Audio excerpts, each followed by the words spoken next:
everybody, and welcome back to the Gaming Mix Podcast, your official podcast from Analog Stick Gaming. I am Jordan as always, and back on my left today is Jeff. How are you, Jeff?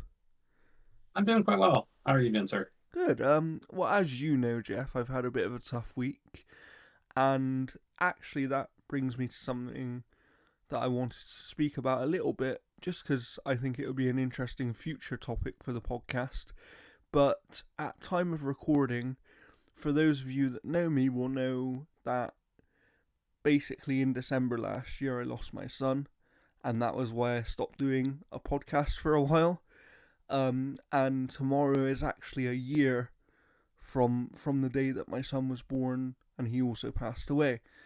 But something I've been thinking about over the last week and kind of recently is how gaming helped me get through that, and I actually thought an interesting podcast topic in the future might be something around gaming and mental health and how it kind of can help us get through difficult things, because it's kind of is really helped me this year. And as you'll find out when we do our top 10s, which will be the next episode we're actually going to do after this one, I haven't finished many games this year, and I'll explain why kind of when we go into that episode. I'll explain a bit about what's been going through my mind this year as we speak through all of those games and everything. But yes, it's been a little bit of a hard week for me, Jeff, as you're aware, because I actually passed a review off to you, which is not something that I would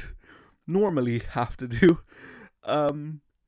But I wanted to do this episode because the Game Awards was, at the time you're seeing this episode, would have been a bit over a week ago.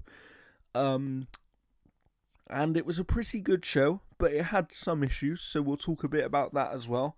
There were some really cool announcements, I think.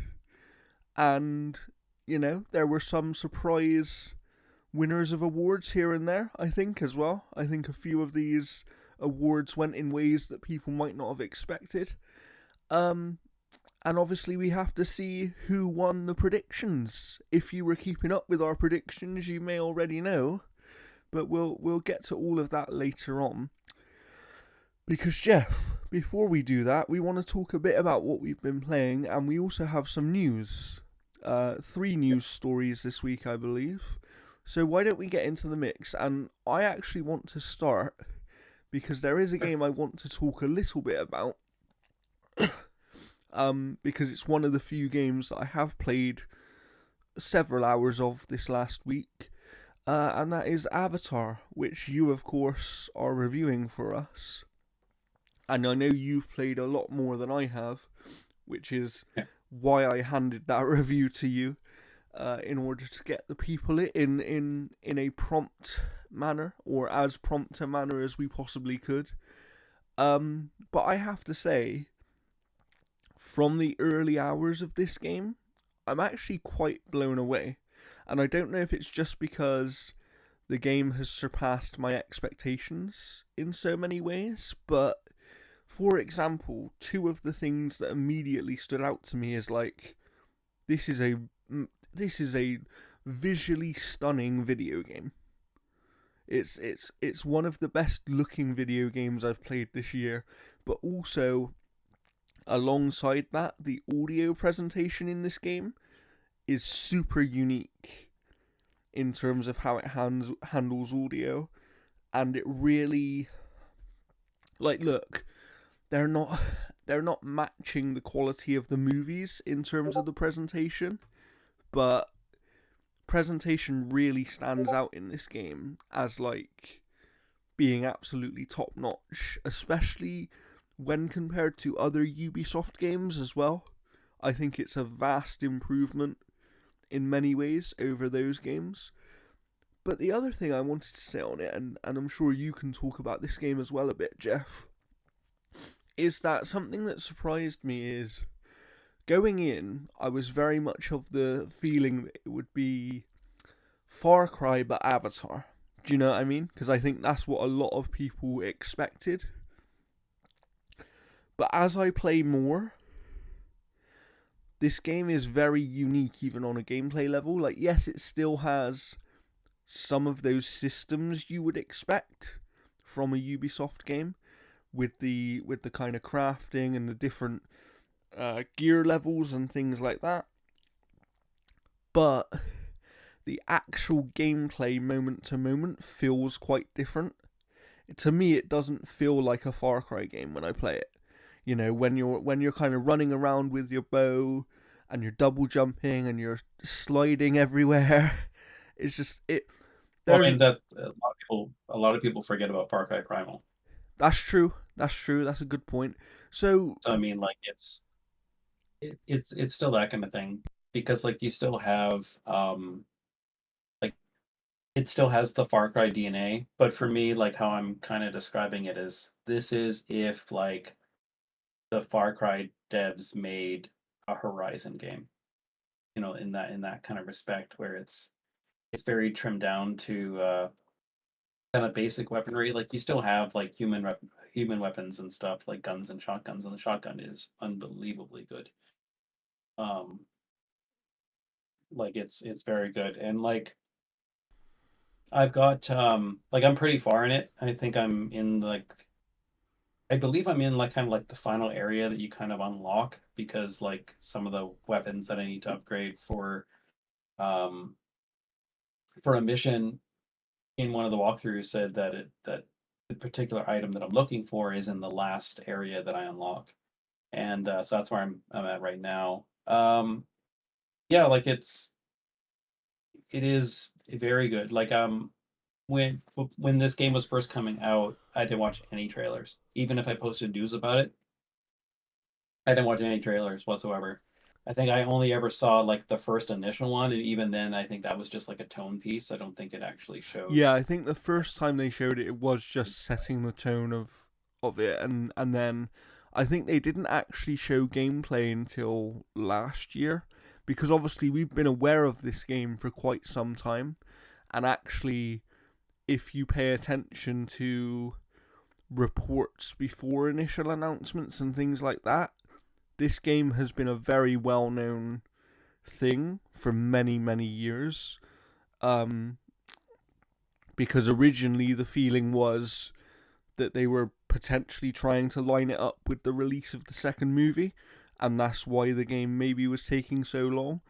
In hindsight, we know that this is one of the games, along with I think the Star Wars game that's coming up. This is one of the games that they've had the most people working on because they actually combined a lot of the studios to work on this game. Yeah, there's a few names at the beginning of this because there's Massive Entertainment and then there's a Yeah. few others as well too. And obviously Massive, for those who don't know, made the two Division games. That's what they're most well known for. But this is also using their engine.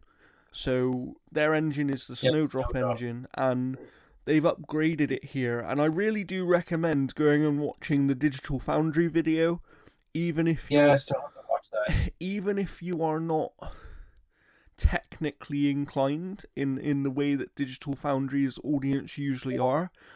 It's actually really, really kind of informative and well done that people will understand what they're talking about, even if you don't necessarily normally watch these kind of videos. Because, as I said earlier, this game on a visual level is doing some things that, I haven't really. It's doing some things to a level that I haven't seen another AAA open world game do yet. And Yeah, like I'd that's still really like impressive. to see I'd still like to see the people kind of look a little better. Like they still look fine. I think all of like the Navi look much better when they're wet. I agree. So when I there's like agree. humidity in the air, they look so much better. Because otherwise, like there's like some color or some kind of contrast muting that doesn't look terribly great with them. Like there's some of Yeah. the details that don't stand out. But when they're wet, Yeah. they look so much better. And I've also noticed that in certain scenes and in certain environments, characters can look significantly better than in other places. So there is a little bit of inconsistency there. Well, there's two different models Yes. for some of the characters because like I've noticed that like when you go into like a tent or something like that and then you have like a big cutscene with them talking, it's a different model than if you just walk up to them in that room and just have like a generic conversation. Yeah, yeah. So it's almost going back to the old school days where there is a cutscene model and then there is a gameplay model for these characters, and there is a slight difference. Well, I say that there can be quite a big difference in quality between some of those models for sure. Um, but yeah, I would say that so far, based on I've probably played about 4 to 5 hours of the game, so I'm still fairly early. But I am pretty impressed. The only thing I would say that I'm not sure I'm super keen on yet is this game is actually super hard. like like to the point where I dropped the difficulty and it's still quite difficult. Like it's As long as you keep up with like side quests and stuff like that and get the difficulty down and then start like really tinkering and getting weapons and stuff. Because like I'm at a point right now where like, we played co-op and there was like a level 12 base and we were like level 10 and we just did the objectives in the base and then conquered it and nice. it took less than 2 minutes. It was hilarious. Well, I But might get yeah, you like to jump into some co-op with me, Jeff, to help me get through the game a bit more. Yeah, like it's the game can be challenging mainly just because you're getting like chewed up quite a bit. I ended up finding like a really good human armor Oh, nice, that nice, buffed me from like I can't remember. I think it was like a 50 spread of points, nice. and that leveled me up almost like 2 levels. And Oh then I wow. ended up getting a really really good bow during a mission called Tech Support, Okay. and that bumped me up 2 levels. I And then will. I I ended up will finding like say a really good shotgun, and that bumped me up another 2 levels. nice. I will say that I like that it's challenging. It's just not what I expected going into the game, and I think that's thrown me off slightly. Um, Well, because I sort of expected to go into this game and play it like Far Cry, where, yeah, in Far Cry you're not invincible, but you kind of have so many tools at your disposal that you can just run in, blow everybody up, and run well, back out. just keep playing because like you get this like lacrosse stick that like chucks bombs. Okay. That thing like just straight up wrecks mechs. Um, the shotgun is really good as well too. There's one at the base for like 60 of the yellow supply items. Okay. Okay. Um, that shotgun's really really good. One Um, thing I have to say as well is the scale of this world is actually unbelievable. Like, yeah, the like I don't know if it's like the biggest open world, but it's one of the most open. yeah, Like the the draw distance is staggering, especially when you get on like some of like the tall floating mountains and all that kind of when you're stuff. flying around, even like how far you can see into the distance and the level of detail they actually keep, even at a Yeah, very long there's little distance. pop up. Like I noticed like there's pop up in some of the close range stuff when I think it's starting to render some of the closer range areas. Yeah, yeah, But even just exploring this area to me it feels like what Monolith Soft was doing with the Xenoblade Chronicles series, like some of the same kind of design ideas, some of the same like rock formation things and stuff like that. yeah, So I think anyone that says like this world is so unique is like hasn't played a lot of games. yeah. Um, What I would say is there's one element I found really unique in terms of the world, and it might just be me, but at night time, this world is super interesting to kind of just explore and look at. it's Like got it, that like glow in the dark kind of thing too. yeah, A lot of its plants and stuff. so yeah, I would the way I would personally describe it so far, because I do want to move on to a couple of other games, is that I would say I'm pleasantly surprised, and I definitely plan to play more of the game for sure. I definitely plan Yeah. to keep playing it. No, it's really decent so far. Like I like the gathering of plants where it's almost like the lockpick system in Elder Scrolls games and stuff like that, where you're kind of like finding the right little point and then popping the lock. And that's kind of what that does. You And can I turn like that off if you and want, I like but as well that with that system, you can actually tap lightly on the trigger, and it will show you the area that you need to put the circle into, and then you can just pull it off. but yeah, like it's neat. Like it's got like the crafting and food systems and stuff to refill health and stamina. You feed your Ekron as well. You can pet it. You'll get like different like customizable outfits for it as well too, like harnesses and all that kind of stuff. And you'll find a lot of that stuff like up in the floating mountains and stuff. There'll be like Yes, yeah, jars and stuff that you'll get that stuff. nice. There's these ancestral memories that unlock abilities. Oh, Every single time interesting. you find them, you get 2 skill points. They're like pink beams. So once you have your Ekron, go around and collect as many of those as you can. You can't collect the ones that are in poisoned areas. You need to defeat the base that's there that's poisoning it. Okay, But that's a quick way of leveling up as well too. Um, but yeah, like once I hit level 10, I started getting a bunch of quests that would reward me with exquisite items, and that's what would bump me up like almost 2 levels. So like I'm level 15 now, I think. nice, nice. Um, Um, but it's a really good game. It is absolutely solid. Like it's not gonna hit my top 10, but it's definitely probably within my top 15 for interesting, this year. interesting. I mean, if I, I'm not gonna get it finished in time to put it in my top 10. Um, but I played something else, which even from the early hours, I kind of want to put in my top 10. And this is a game that I only Good, started good playing enough one. last night. Good enough So, one. I hear you. um, so I played about 5 hours of this game last night, and admittedly, an hour of that was making my character, and that is Baldur's Gate 3. Because I told you all before that I was waiting for the Xbox version of the game, just because that's where my friends were going to be playing it and all that kind of stuff. Um, Watch out for that safe bug. yes, yeah. Luckily, I don't seem to have had an issue because I loaded it up earlier and my save is still there. I think as long as you close the game, as long as you quit out of the game properly, it seems to not have a problem. It's when people were leaving it in quick resume, I think, that was what was causing the issue.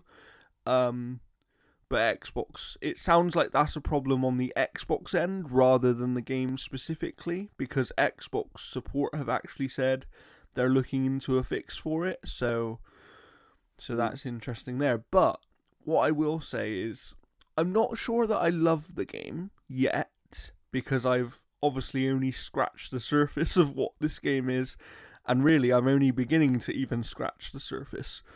Um, but what I will say is, even from the first 5 hours, I can almost immediately understand what people love about this game. The music is fantastic. The the like turn-based combat is really well done, and it's actually really deep in the sense that you can combine different things, and there are elements in the world that, if you've got the right kind of attack, like last night, I somehow got into a base that I clearly wasn't meant to be in yet, just because I had a few lucky rolls and persuaded people to let me in, and then I ended up in this fight that I shouldn't have been in.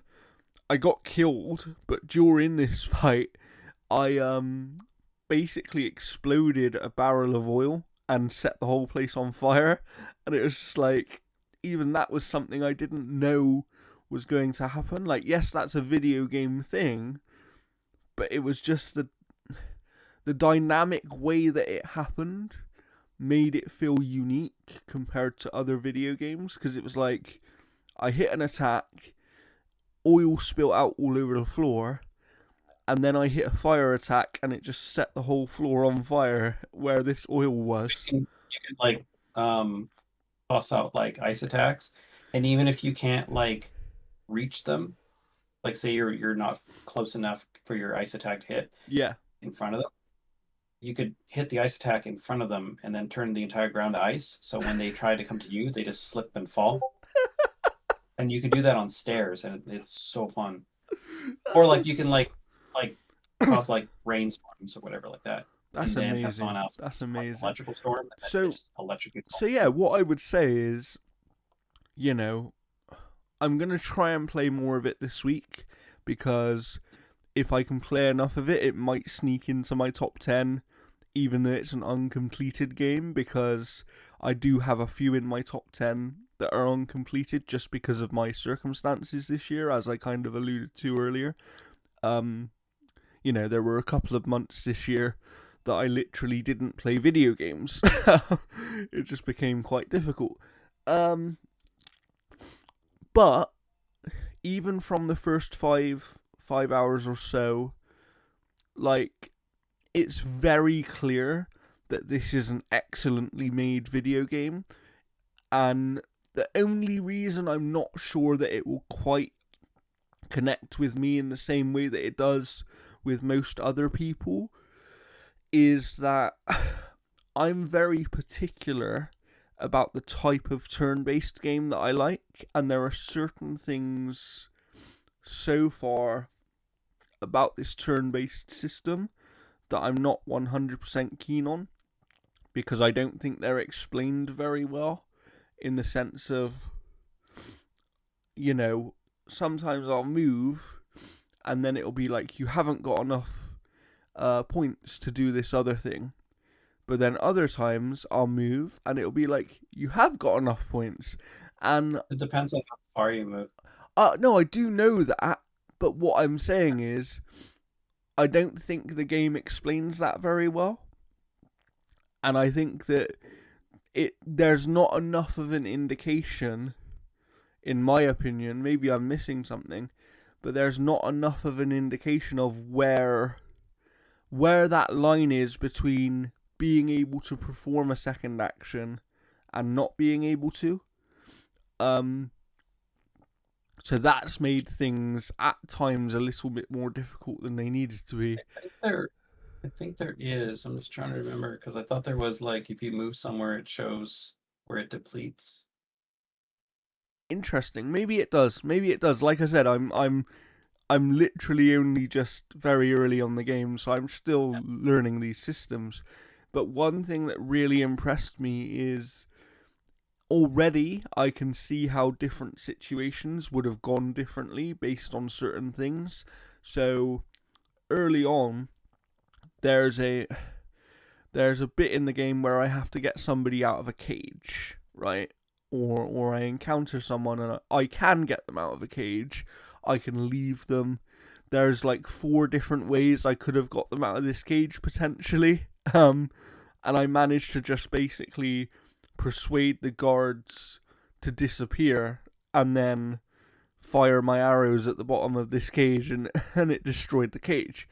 And I like that there's that interrelationship thing where, I let this person join my party, so somebody else then disapproved, and it affected my relationship with this other person, even early on. I think that, You'll find that with Lysel like quite often. yeah, I thought so. So I'm very, very intrigued to see how this game plays out over 100+ hours. Because it does feel like, even from this first handful of hours, it feels like I could go back now, play the first 5 hours again, and do things completely different. But I've got. So you have Lysel, Shadowheart. Have you encountered Asterion or Gale? I have, yeah. He's in my Yeah. party. He's in my party. That was really random because I thought he was going to attack me for a minute, and then he was just like, "Oh no, we're okay." That was strange, that first encounter. You'll find Karlak in that area as well too. You have to Okay, like kind of like jump over a bunch of rocks and stuff, and then you'll see her like kind of beached on these other rocks and stuff, and then you'll okay. find. Good to know. Good to know. yeah, but I'm really enjoying it, and actually, the voice acting seems immediately very good. The full on, like, the way the game opens with that full on, like, cinematic scene with the dragons and everything, that was super cool. I don't fully understand what's going on. I have some sort of worm in my head. um Yeah, you're being slowly kind of like turned into like a mind flayer, essentially. Like, so it's kind of like a beat the clock type of situation where you're trying to like cure that illness. however, I'm now going to spend the next 100 hours just wandering around doing nothing. Basically, this world feels massive. Like, even when I was walking around it last night, it felt like I could have gone and done several different things all at the same time, and I was stumbling on stuff that I clearly wasn't really meant to discover yet. Kind of like I said about how I managed to persuade myself inside this base, right? Which ultimately gave The me a. orc camp? Sorry, which one? Was it the orc camp? No, I haven't been there yet. This is No? this Okay. this was like a place with like a gnome guy in it. There was a gnome and there was a dwarf, and there like there was and then they're on about some sort of ship, and I persuaded them that there was monsters on this ship, and they just and then they ran away, so I didn't have to Hmm. fight them. And then I went through this other door, and it was like, oh, I basically told them that so and so was hurt, and they said, oh, come in and we'll get some bandages. And then I killed one guy because he tried to attack me. Um, and then this wizard just comes out of nowhere and basically destroys me, and I died. So I clearly am not meant to be in that building yet. um, so I'm very early on, but yeah, I'm really very much enjoying this game. One Yeah, thing the I one thing with Go on, the Joe. difficulty though is if you play on easy, you can't do the double classing. So if you play on normal, later on you'll eventually be able to equip a second class. Yeah, So you so I'm on normal currently, so that's yeah. good to know. um, Yeah, like if you the shortcut to playing on easy to do that still is whenever you level up is like to turn it back to normal, do everything you need, and then turn it back to easy, and then that lets you keep um both classes. Interesting. Okay. Okay. But yeah, I would say that, I completely understand it, which I didn't think I would get within 5 hours, but I can see what this game is doing that makes it special to so many people. And to be able to see that stuff even this early on is quite impressive, to be honest, when a game is so as big as this one is. Um, there is one other thing that I played, only a little bit of, but this week has, as I said, because it's been a tough week, I've actually struggled to keep my attention on one game for too long. And over the weekend, I was trying to just kind of connect with some family because of circumstances that are going on recently.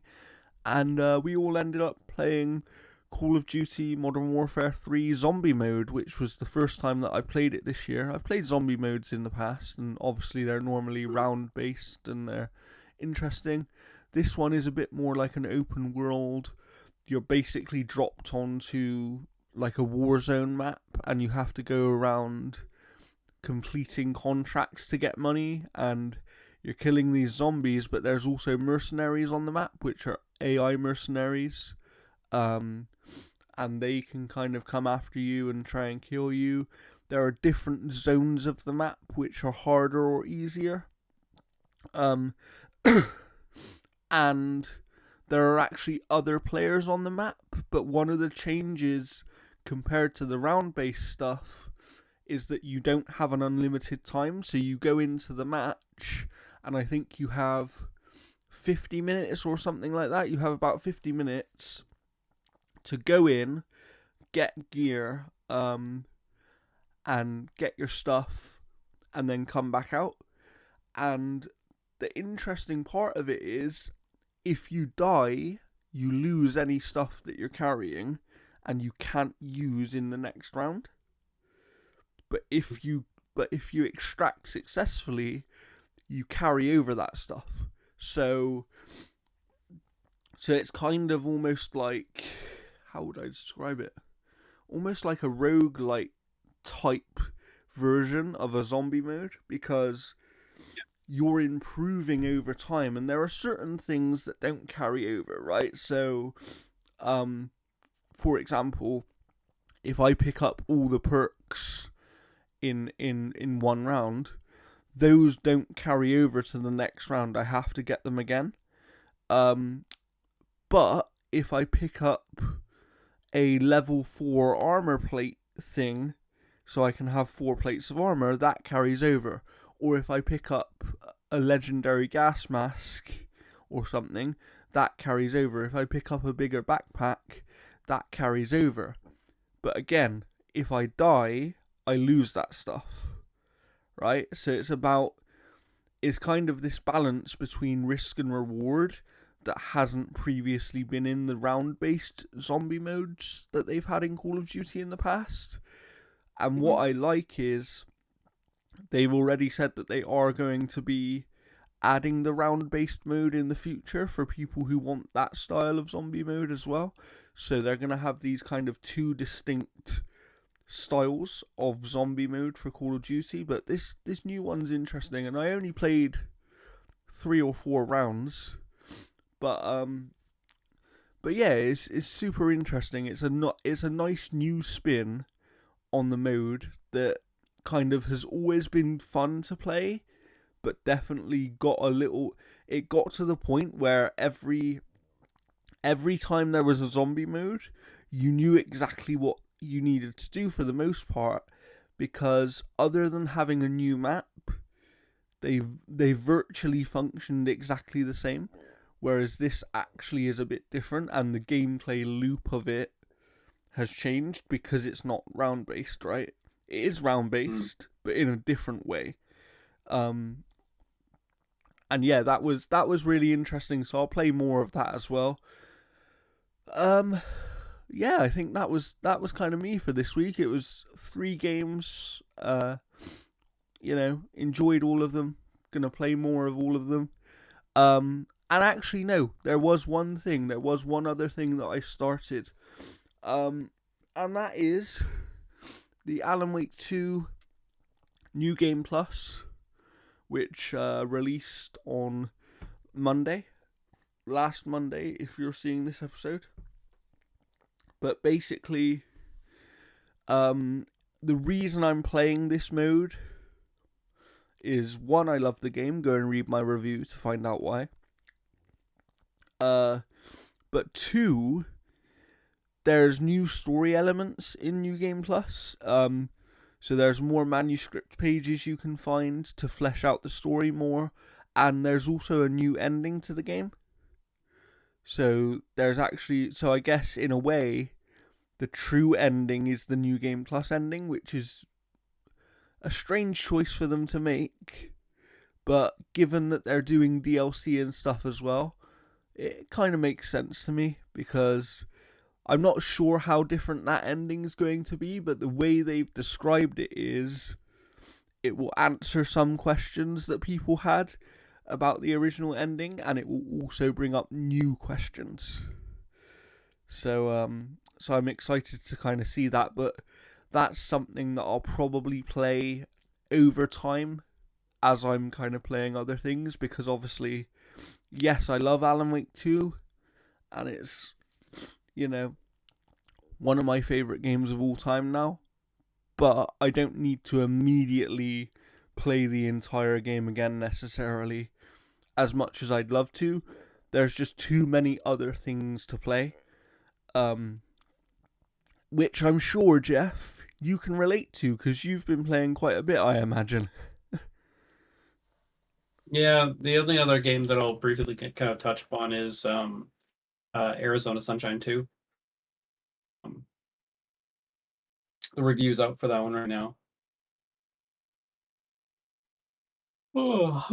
Still tired. Woo.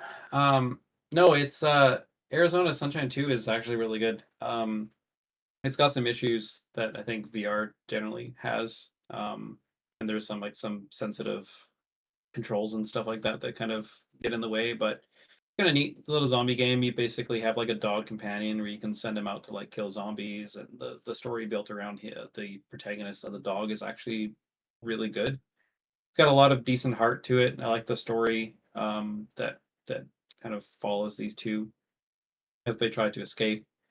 And it's no, it's pretty decent. Like if you're looking for like a good VR shooter, like it has a lot of the modern stuff that people have been kind of putting in a lot of their VR games, where you're like ejecting the clip and then manually reloading the gun and then cocking it back. Like it's got all that kind of stuff to it, and it's got some climbing things. So like there's one part where you're almost like recreating the like Uncharted 2 like train sequence, where the train's like like hanging off the cliff and you're basically like climbing up and whatnot. But it's pretty decent actually. That sounds good, and it's a good review to read. So even if you're not into VR games, I would recommend going and reading that one because it is a good read, and Jeff does well with that stuff. So check it out. Check it out. If I remember, I'll link it below. Um, yeah, it depends. Basically, I tend to forget things at this moment in time, but I'll try and link it below if I remember. Jeff, let's move on and get in the mix of things here a little bit. Because we have 3 news stories, and there's when are we gonna have good news on this podcast, Jeff? Probably never. It is the industry for what it is. I mean, hell, like Hasbro just let go like 1,100 people 2 weeks before Christmas to make Hasbro healthy. Oh, great, great. So let's start with the free radical news, shall we? Sure. So yeah, we've talked a little bit before on prior episodes about how Free Radical was at the threat of being closed, and so this comes from VGC. So, Plyon, the Embracer-owned games publisher in charge of Time Splitters developer Free Radical, has confirmed the studio has closed. They stated to VGC in a statement saying, "It is with a heavy heart that we must announce yet another difficult decision. Today, we have to confirm the official closure of Free Radical Design and say goodbye to many remarkable, talented, and hardworking people. We are beyond grateful for their incredible contributions to Plyon and wish them the best of luck and success on their professional journey from here on out." Um, so multiple developers have posted on social media this week that the all 80 remaining staff at the company have been let go. For the past 6 months, the Embracer has been kind of restructuring their studios. They own way too many studios. And the company confirmed that over 900 employees have been let go across a variety of different studios. It's not yet clear what the closure will mean for the future of Time Splitters. Um, as they were Free Radical was set to kind of um, revive that franchise. I think it would absolutely suck for them to continue it on with a different team. Like that would just feel incredibly weird to see like that team's efforts kind of be taken over by a different studio. Um, but it kind of sucks because like people were really looking forward to Time Splitters. It's a shame that another publisher didn't come in and just Let's purchase let's uh, be real Free for a Radical. minute. The reason it sucks is because there's no reason this studio needed to be closed. Like, Yeah, like Embracer, I understand. Okay, I understand that yes, they've just lost out on a lot of money they were expecting, and that is inevitably going to cause them some issues. But as far as we're aware, they're still making a lot of money. So why did they need to close this studio? Nobody knows really, and it just makes me sad and angry. Um, because as you said, people were looking forward to this game. This wasn't just like, you know, this wasn't just some unknown quantity and a brand new studio that no one had ever heard of before.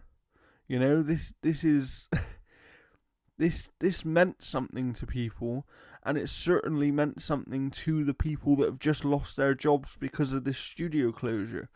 I do find it a little bit strange that no other publisher of any kind stepped in to try and buy this studio and potentially this IP as well, because I think that, we've spoken about it before, but Embracer are in a place where I think that if they were approached to sell a lot of these things, they probably would, as it stands right now. And I've seen a lot of people now having concerns over, the likes of Crystal Dynamics and Eidos Montreal.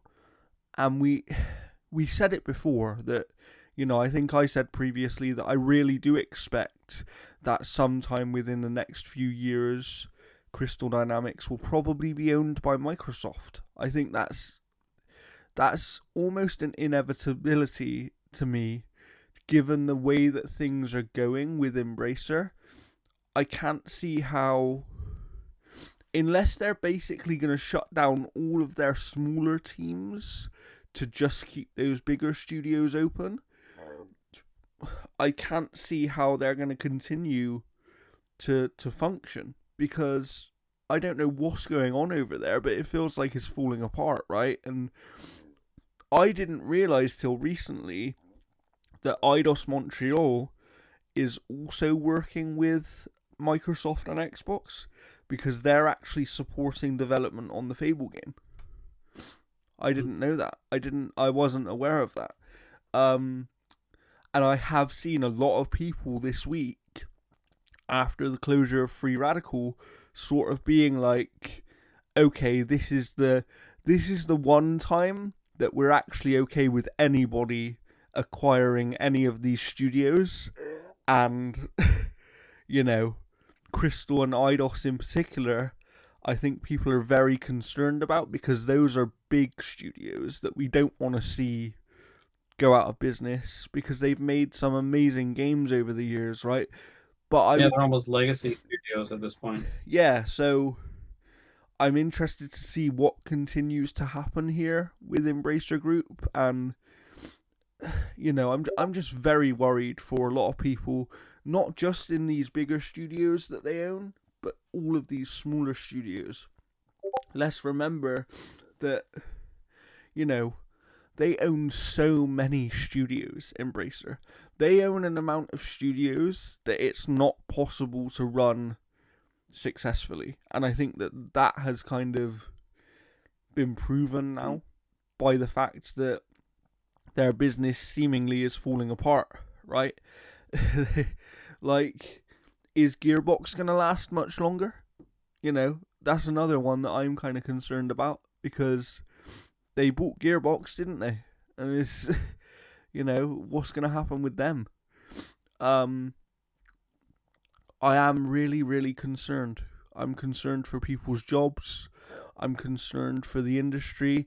I'm concerned that no other business seems willing to kind of have these conversations and either finance these games from a publishing perspective or straight up buy some of these studios. And I think some of them clearly will be, right? Like, I don't think that the likes of PlayStation, Square, EA, Microsoft, I don't think they're going to let studios like Crystal Dynamics or Eidos be dissolved. I just don't think that will happen, because as you said, Jeff, they are almost like legacy studios, right? But it just makes me sad, because we shouldn't be in this position. Like, there's no reason in this industry that any of these studios really should be under threat of closure. They're not brand new studios. The company that owns them, as far as we're aware, is still making money. Why do they need to close studios? The answer to that is greed, right? Oh yeah. Like, I don't get it. personally, and I'm going to keep a close eye on this. I think that this isn't the last time that we will speak about Embracer Group on this podcast. They seem to come up every week recently. Pretty much. But, you know, let's just hope that 2024 is a better year for them and a better year for the industry at large, because I saw something the other day that over 9,000 people in the industry have lost their jobs this year. And that is... I know that some people will look at that and go, but 9,000 people isn't that many. But it's like, when you actually think about the total amount of people that work in game development, the actual amount of game developers in the world isn't as high as you think. So 9,000 is quite a high percentage of those people. Yeah, because there's few studios that are comprised of any more than like 400 or 500 people. Precisely. And then you know, I mean, the one good thing about this industry is that, and it's also a negative in some ways, because it's a negative for more junior people, but for developers that have experience, they will get other jobs quite easily. And that's the only thing I can really say is from my experience and from the experience of other developers that I know. Developers that have experience and have worked in various places will be able to pick up a job fairly easily, if they so desire to do so.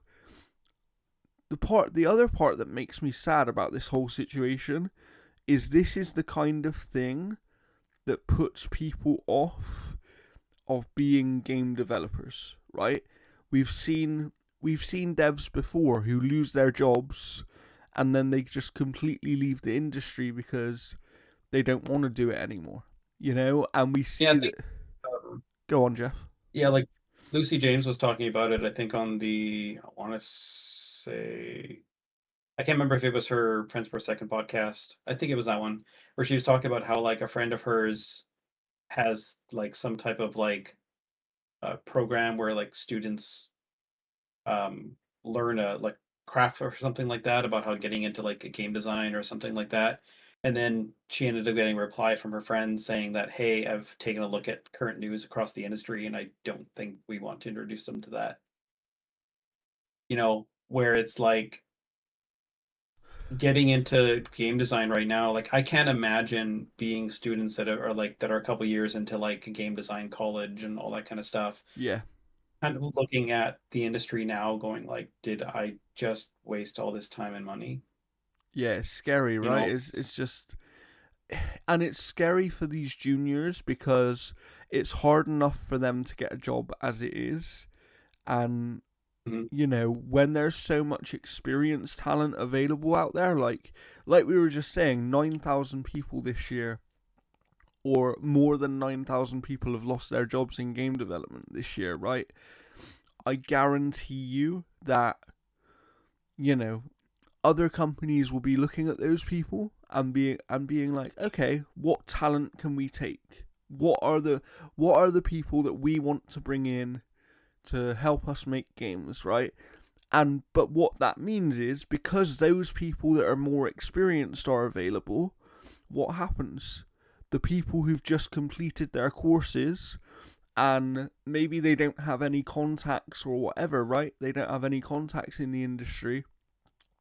They basically are going to find it now much harder to get a job because they don't have the experience on their side. And the people that do have experience, there's more of them available to easily hire than there previously have been. So it's kind of like, it's damaging the industry because less people can make their way in. But what we have seen over time is, as new developers make their way in, they are the ones that bring the new ideas. They bring the new ways of thinking, and it's important that these junior developers get an opportunity, right? I was one of those a few years ago. I was fortunate enough that because I qualified a long time ago, I had connections who had worked in the industry for a long time when I wasn't able to work. Because for quite a few years of my life, I wasn't able to work because of my disability and all this other stuff, right? But you build up connections over time.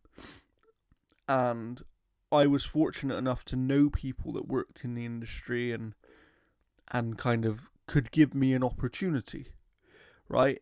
A lot of people who have only just qualified, they don't have that same connection. They don't have someone they can go to and say, do you have any opportunities available for me?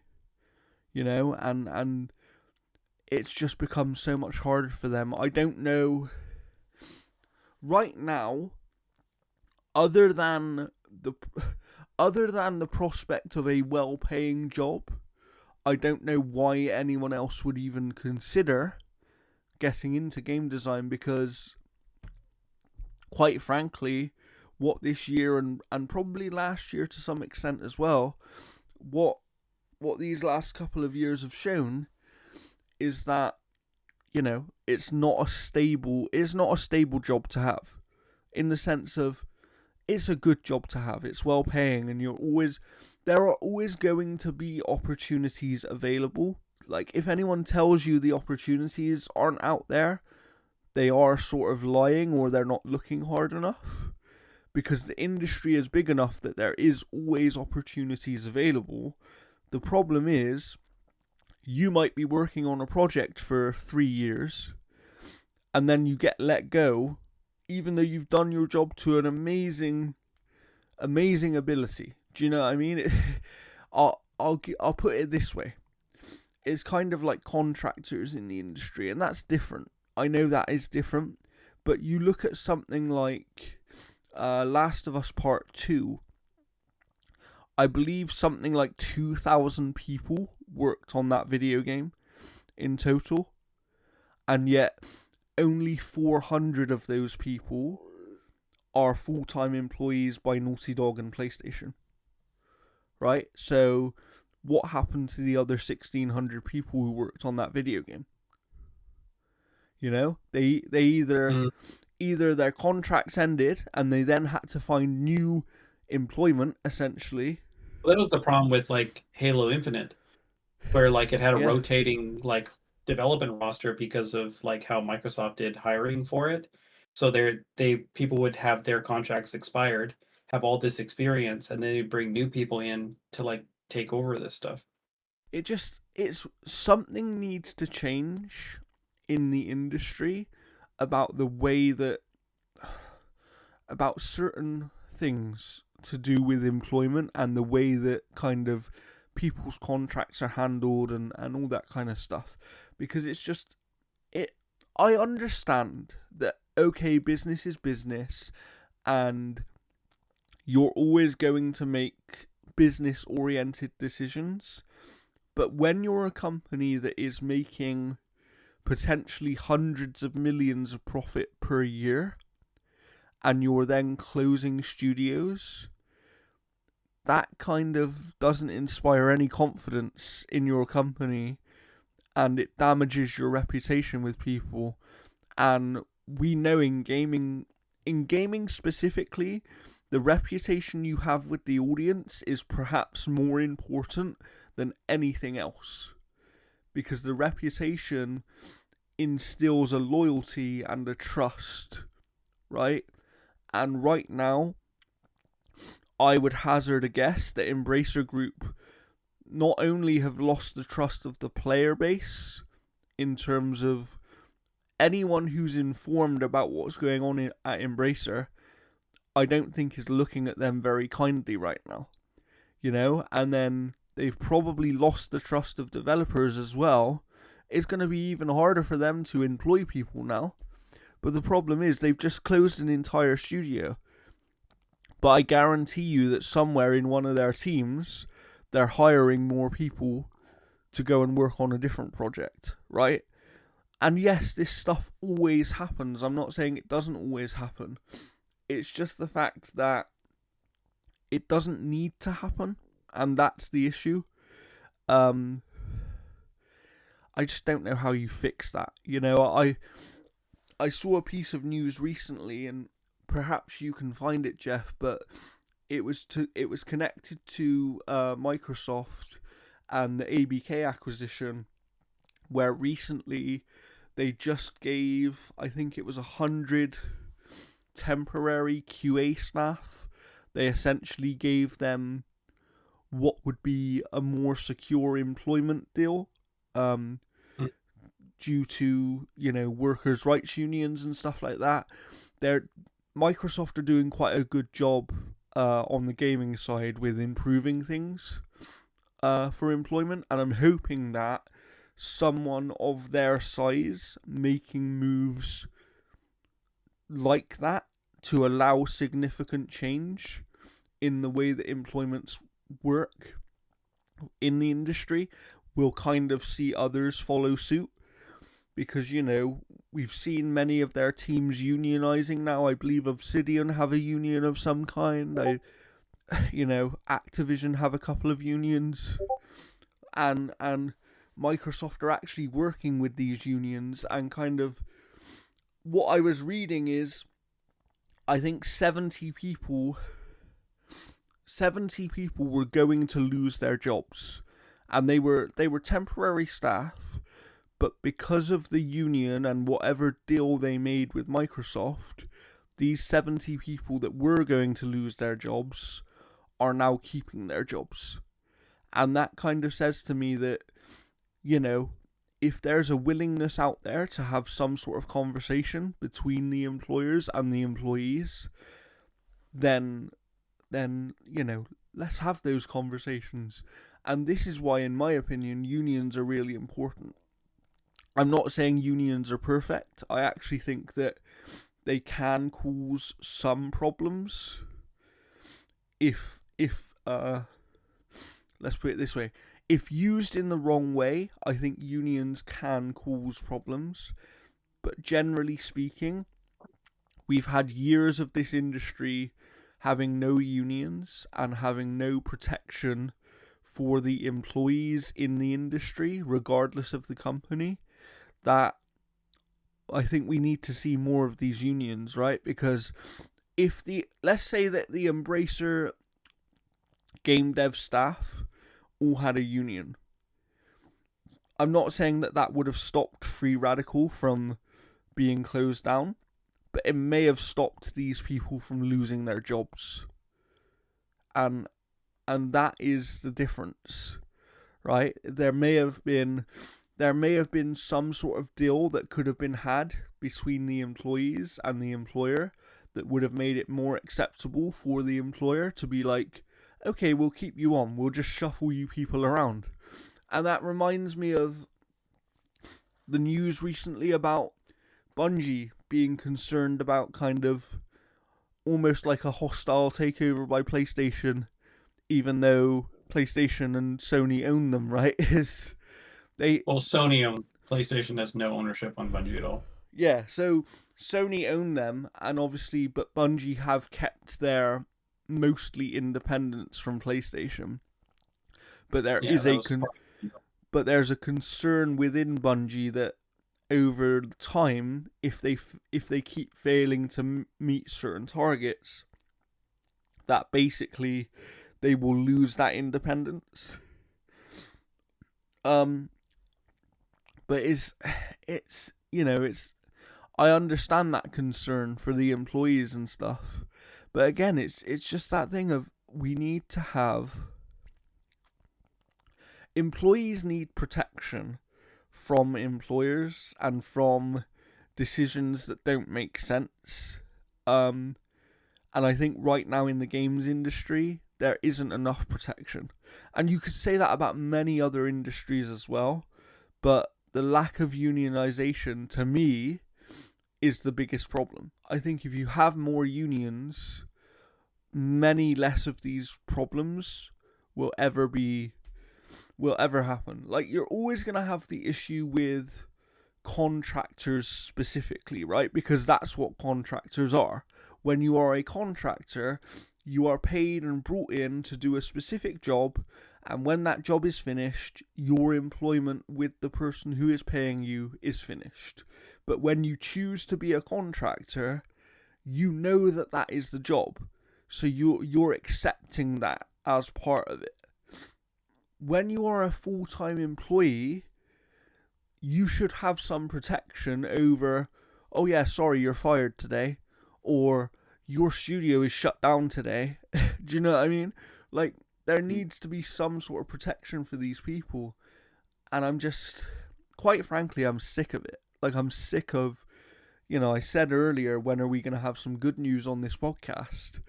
Because it feels like lately, all we've had is bad news. And it's all about people losing their jobs, or studios being closed down, or, or game engines making silly decisions that have a risk of putting companies out of business. It's just, all of this stuff is stupid, and I don't know what other way to put it, honestly, Jeff. Yeah. It's been a dumb year. Really dumb year for the industry. Like, it's been, again, great for games, bad for devs. Like, drastically bad for devs. It really has. And talking about bad for devs, one of the other things that is bad for devs is leaks. And leaks often come from hacks, Jeff. Who got hacked this week? So, this news again comes from VGC. Spider-Man developer Insomniac Games has reportedly been hit by a cyber attack that threatens to expose sensitive data about its companies, its employees, and its upcoming games. As reported by Cyber Daily, ransom group Residia has published data online which appears to corroborate its claim that it has successfully hacked the Sony-owned studio. The gang's proof of hack is said to include an annotated screenshot from Insomniac's upcoming Wolverine game, plus artwork that could reveal other Marvel characters set to feature in the PS5 title. The Residia gang is threatening to publish the stolen data in 7 days, but it is also hosting an auction with a starting price of 50 bitcoins, which is approximately $2 million. With 7 days just on the clock, seize the opportunity to bid on exclusive, unique, and impressive data. Open your wallets and be ready to buy this exclusive data. We will sell only to one hand, no reselling. You will be the only owner. In September, Sony had said it has launched an investigation after a ransomware group claimed to have breached the Japanese company's systems and was threatened to sell a cache of allegedly stolen data. Insomniac's Wolverine game was announced in 2021, saying that it was in early development.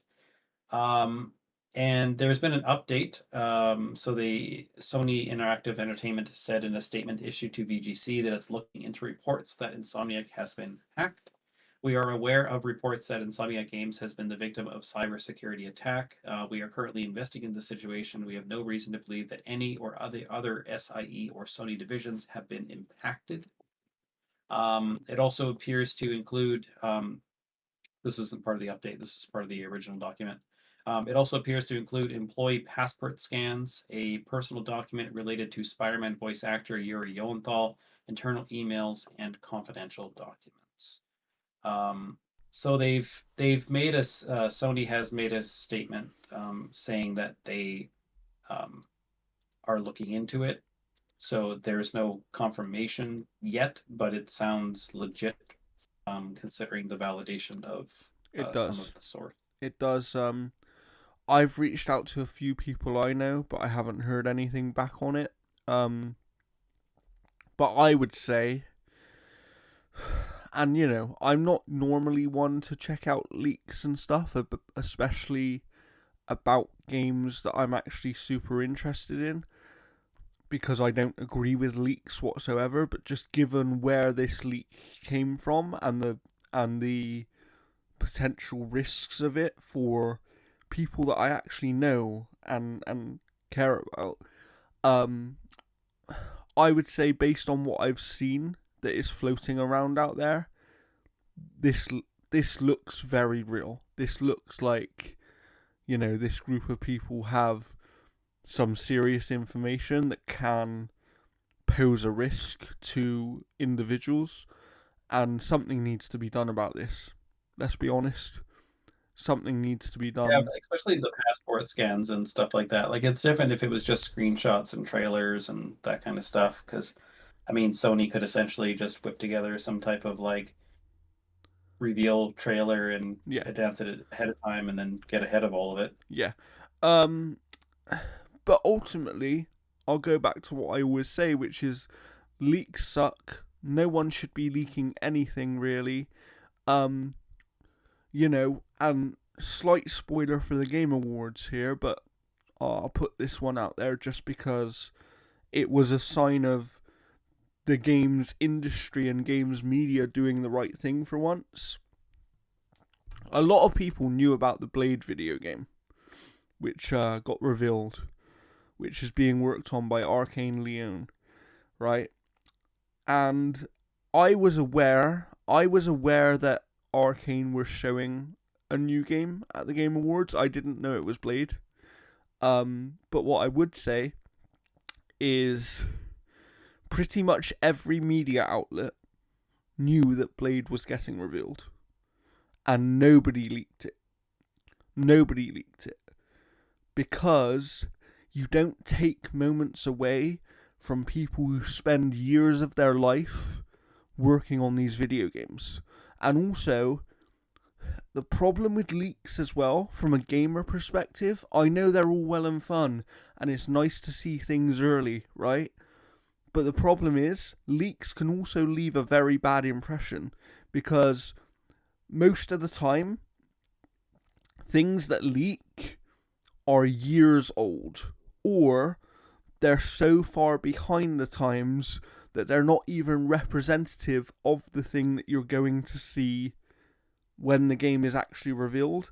It, if you go and watch the God of War documentary for God of War 2018, you'll see even in that, a year before release, there were 6 months. massive differences about that video game, like massive differences, right? And it's just, so anything that leaks should never be taken seriously. It should be completely ignored, essentially, by everybody, because if everyone ignored these things, they would never happen.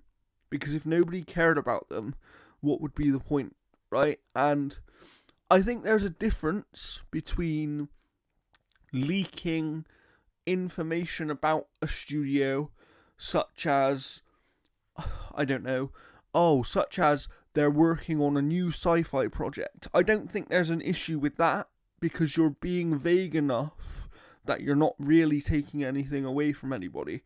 Or leaking information such as, kind of studios overworking their devs, or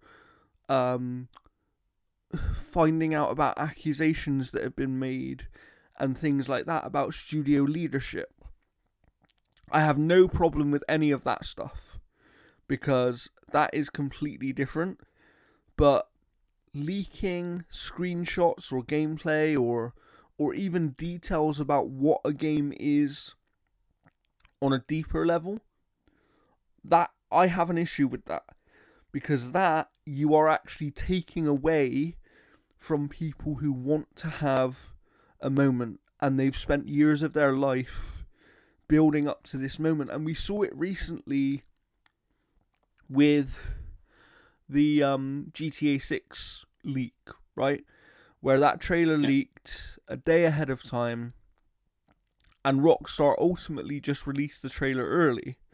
But when you look at the actual developer response to that leak, like the actual devs who worked on the game, many of them say to you, this leak sucked because it took a moment away from me that I was hoping to have with every single one of you at the same time.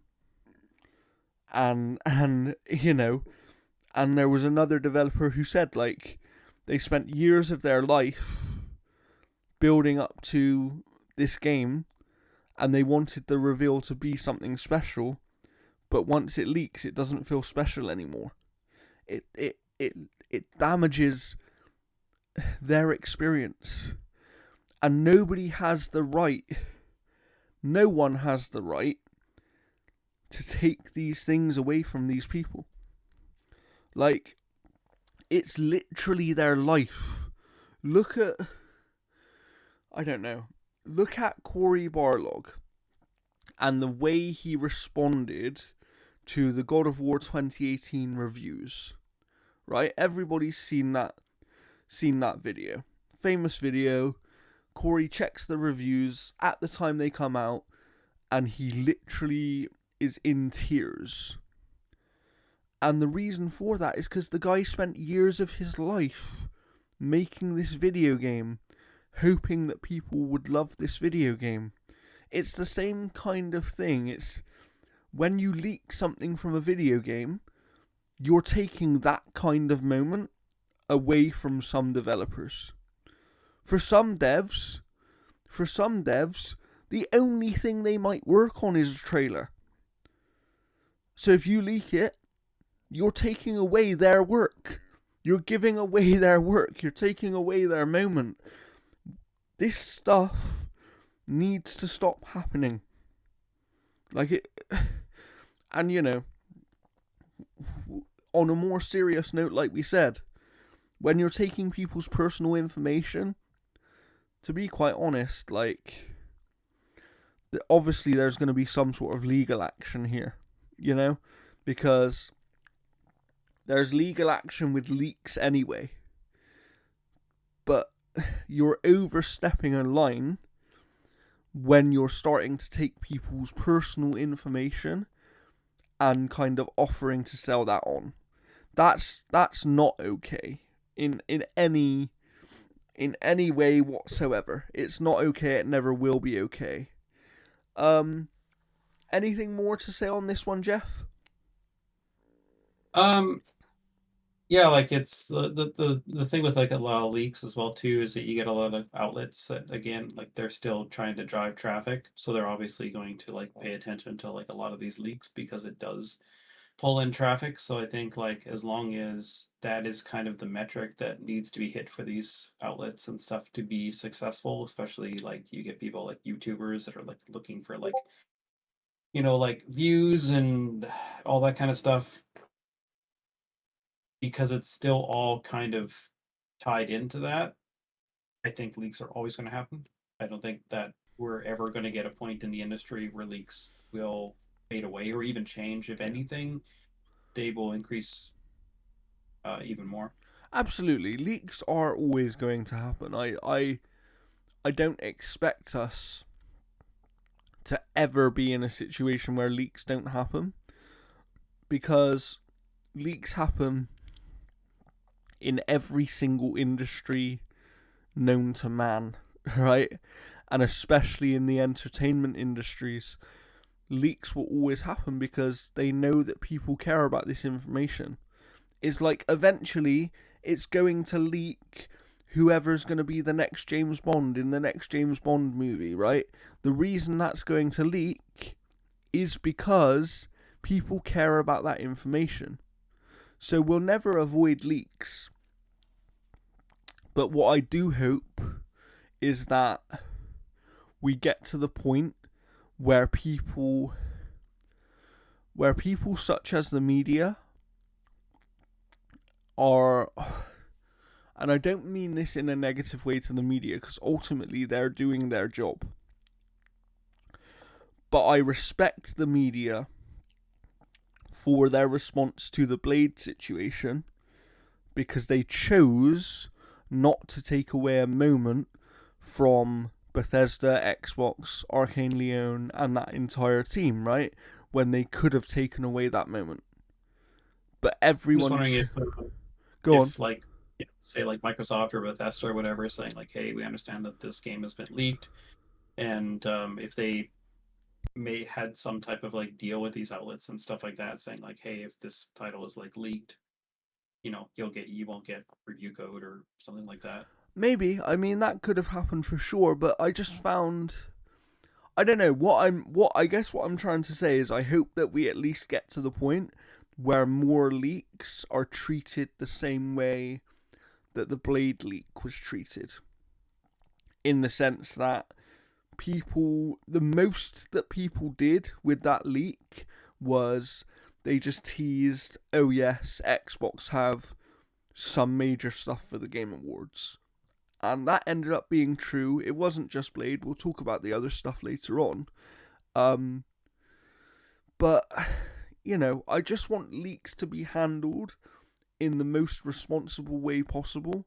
And I don't ever want people's personal information leaking. So, hopefully this whole situation can be sorted out in the right way.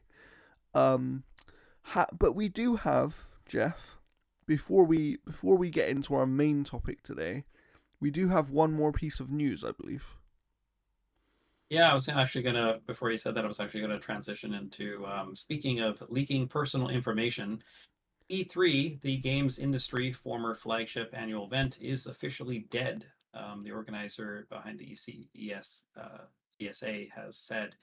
After more than 2 decades of hosting an event that has served as a central showcase for the US and global video game industry, the ESA has decided to end E3.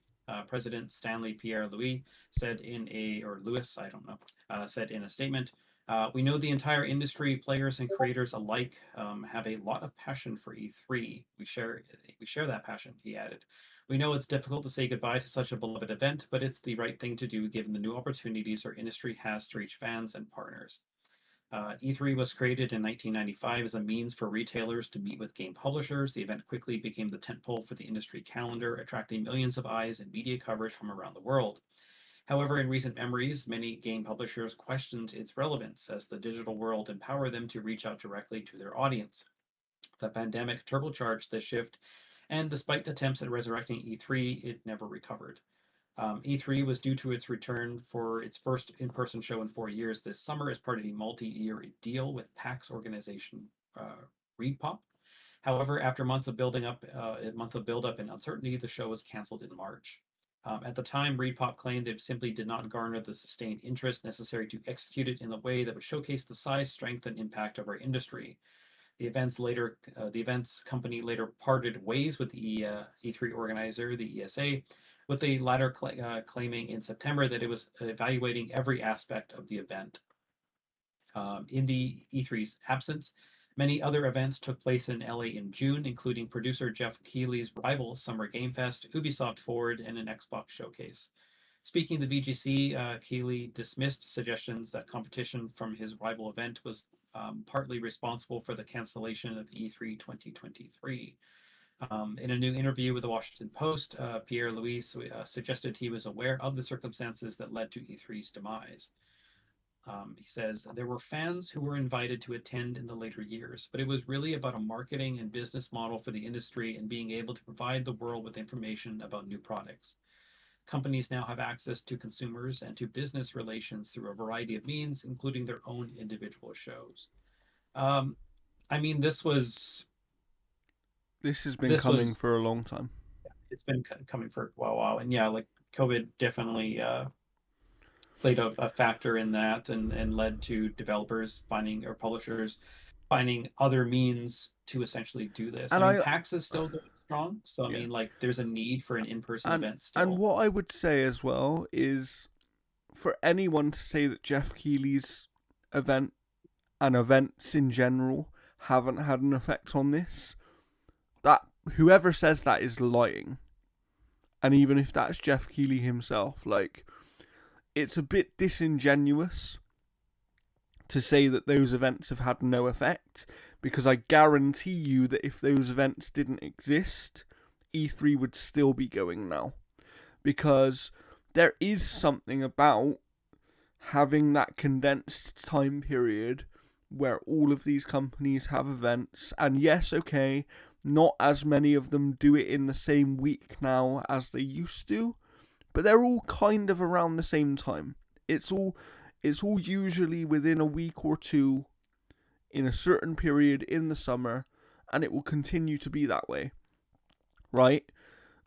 And yeah, I agree that over the years, the thing is, these companies, because of the digital age, have been able to more easily get direct access to their customers and selling it directly to their customers. and kind of controlling what they want to show and how they want to show it in a more effective way. I understand all of that. All of that has an impact. But yeah, I think it's a bit disingenuous of anybody to say that there's zero impact of Jeff Keighley's shows on this. Like, that just isn't true. Because if Jeff Keighley's things didn't exist, I am pretty certain that E3 would still exist now in some form. What do you think, Jeff? Yeah, I think there's definitely some truth to that. I don't believe it's 100% the catalyst. I think COVID had a much bigger hand to play with publishers needing other outlets. Because like you look at like Ubisoft Forward and you look at the Xbox Showcase. I mean, sure, some of that stuff's still showing up on Jeff Keighley's events, but you still have to kind of pay to be on those. Whereas with if you have your own event on YouTube, it's basically putting together a video package and you're good to go. And you're Yeah. reaching like Yeah. you have the potential to reach just as many people. Yeah, I agree with that. I agree. And I think Videos, I think about COVID as well. The thing was, it forced people to do something in a different way, right? And because it forced people to think differently about things, I think they found ways of doing things that probably existed for years, they just ignored. So we could have seen all of these individual YouTube events happen years and years before. But I think that E3 was so ingrained on what the industry was that it was hard for any of these companies to move away from because they felt like they needed E3. I actually do think E3 is still a big loss. I understand that some people look back on it now and they make some jokes because it wasn't as strong in the last few years as it had been prior to that. But one of the things I will always say is E3 helped smaller games and smaller companies more than any of these other individual shows ever will, because it allows them to make connections like in person, all that kind of stuff. So you need some form of in-person shows because they have certain elements to them that cannot be replaced by fully digital things. Like, they just can't. And the other thing is, when these companies are fully controlling their own shows, right? Where do these indie games get shown? Where do these AA games get shown? Because Xbox Showcase does that as well too, because they've got like the ID at Xbox as well. That's true. Xbox do quite well with it. PlayStation not so much in recent years. But what I'm saying is that when E3 existed, the difference with E3 was, okay, these indie games or AA games, they might not have appeared in a show, or they might have appeared in a show for 10 seconds as part of like a splash thing, but they could be on the show floor, right? They could make those in-person connections. They could let people try out their games, and they would be able to access people that they would never get interested in their thing in any other circumstance. A lot of smaller games don't get coverage on IGN, for example. But when it was E3, many smaller games got coverage on IGN. Because they were there, they were seeing these games, they were playing them, and it made a difference. So it is a loss. I know that, it's all fun games now to just be like, E3's dead and all this kind of stuff. But I'm trying to remember the guy that left Sony recently that was big on indie games, and I can't remember his name because it's not Sean Layden. It's one of the other guys, but he was somebody that he's friends with Kind of Funny big time. I can't remember his name though, but he was he was big on indie games, and I think he actually left to join some type of indie initiative as well. Adam Boys, it might have been. I think it might have been Adam No, Boys. he was Japanese. I can't remember his name, Okay, interesting. but he was big on bringing indie stuff in because it didn't seem like Ryan was interested Yeah. at all with that kind of stuff. Because that's where like that was the last time I remember Sony being big on indie games was when that guy. I keep wanting to say Iwata, but that's Nintendo. Um, Yeah. but Yeah. yeah, Interesting. like I mean, like I've never gone to E3. I've gone to PAX, which is kind of like E3 light. But like I know like the last year that E3 tried to get something going was the year that Keeley had left because he was tired of the direction that E3 was going in because they Yeah. were wanting to do more influencers. They were wanting to do stupid things on the floor that really had nothing to do with gaming. It was more of like And yet, engagement. and yet, I don't want to criticize Jeff too much, but look at what Jeff does now. What does he do? He Yeah, he for eff- sure. I mean, with the he award show, effectively but I he mean, he effectively does what he didn't like E3 doing. He just does it in a kind slightly of. different way. Yeah, like with the award show for this year for sure, but for Summer Game Fest, like he's still not putting on events where it is like these massive influencer type of deals that are built around the floors. Because like you go to Summer Game Fest in person, and it's literally this like small little type of thing. Like it could eventually grow into that, but Yeah, that's true. I still don't see him making the same moves that led him to like leave. At Maybe. least when it comes to Summer Game Fest. Like I'm not talking the award show. Yeah. But in terms of like Summer Game Fest, like he is still bringing some celebrities on because like again, like they're involved with certain games. Like there was a reason Nicolas Cage Oh, of was at course. Summer Yeah. Game Fest. Yeah. Yeah. There's Yeah. no reason why Simu Liu or like um Andrew and was it Anthony Mackie. Mackie Yeah. Anthony Mackie. Like there's no real reason for them to be there. Like there was a reason for Matthew McConaughey to be there because he's going to voice in a game. Yeah. Like He's actually part of a game. there were genuine reasons. But I mean, again, we'll get into the Game Awards in a bit.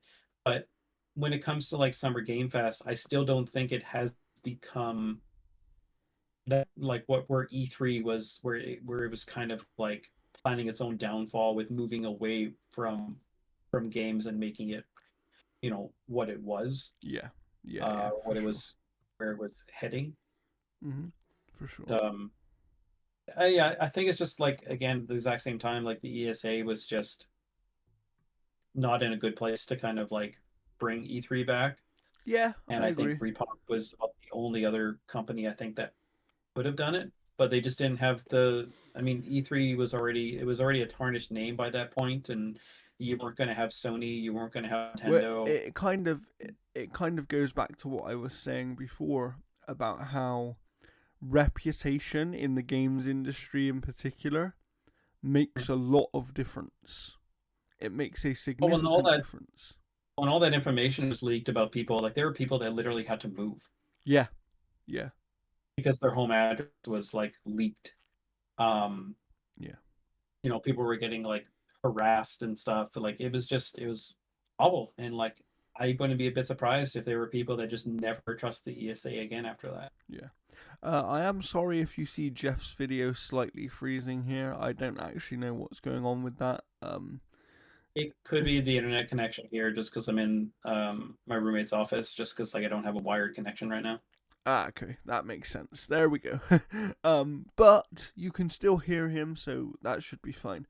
Um, Before we move on to the Game Awards, I just want to say that, I'm hoping we get some good news soon because this industry needs some good news. And there were some good announcements at the Game Awards. I feel like that kind of perked people up a little bit, but again, it had a lot of issues as well, which we will talk about momentarily. Um, but what I want to know, and this is the reason I'm stopping here, is because my question of the week to people is what was your favourite E3 memory?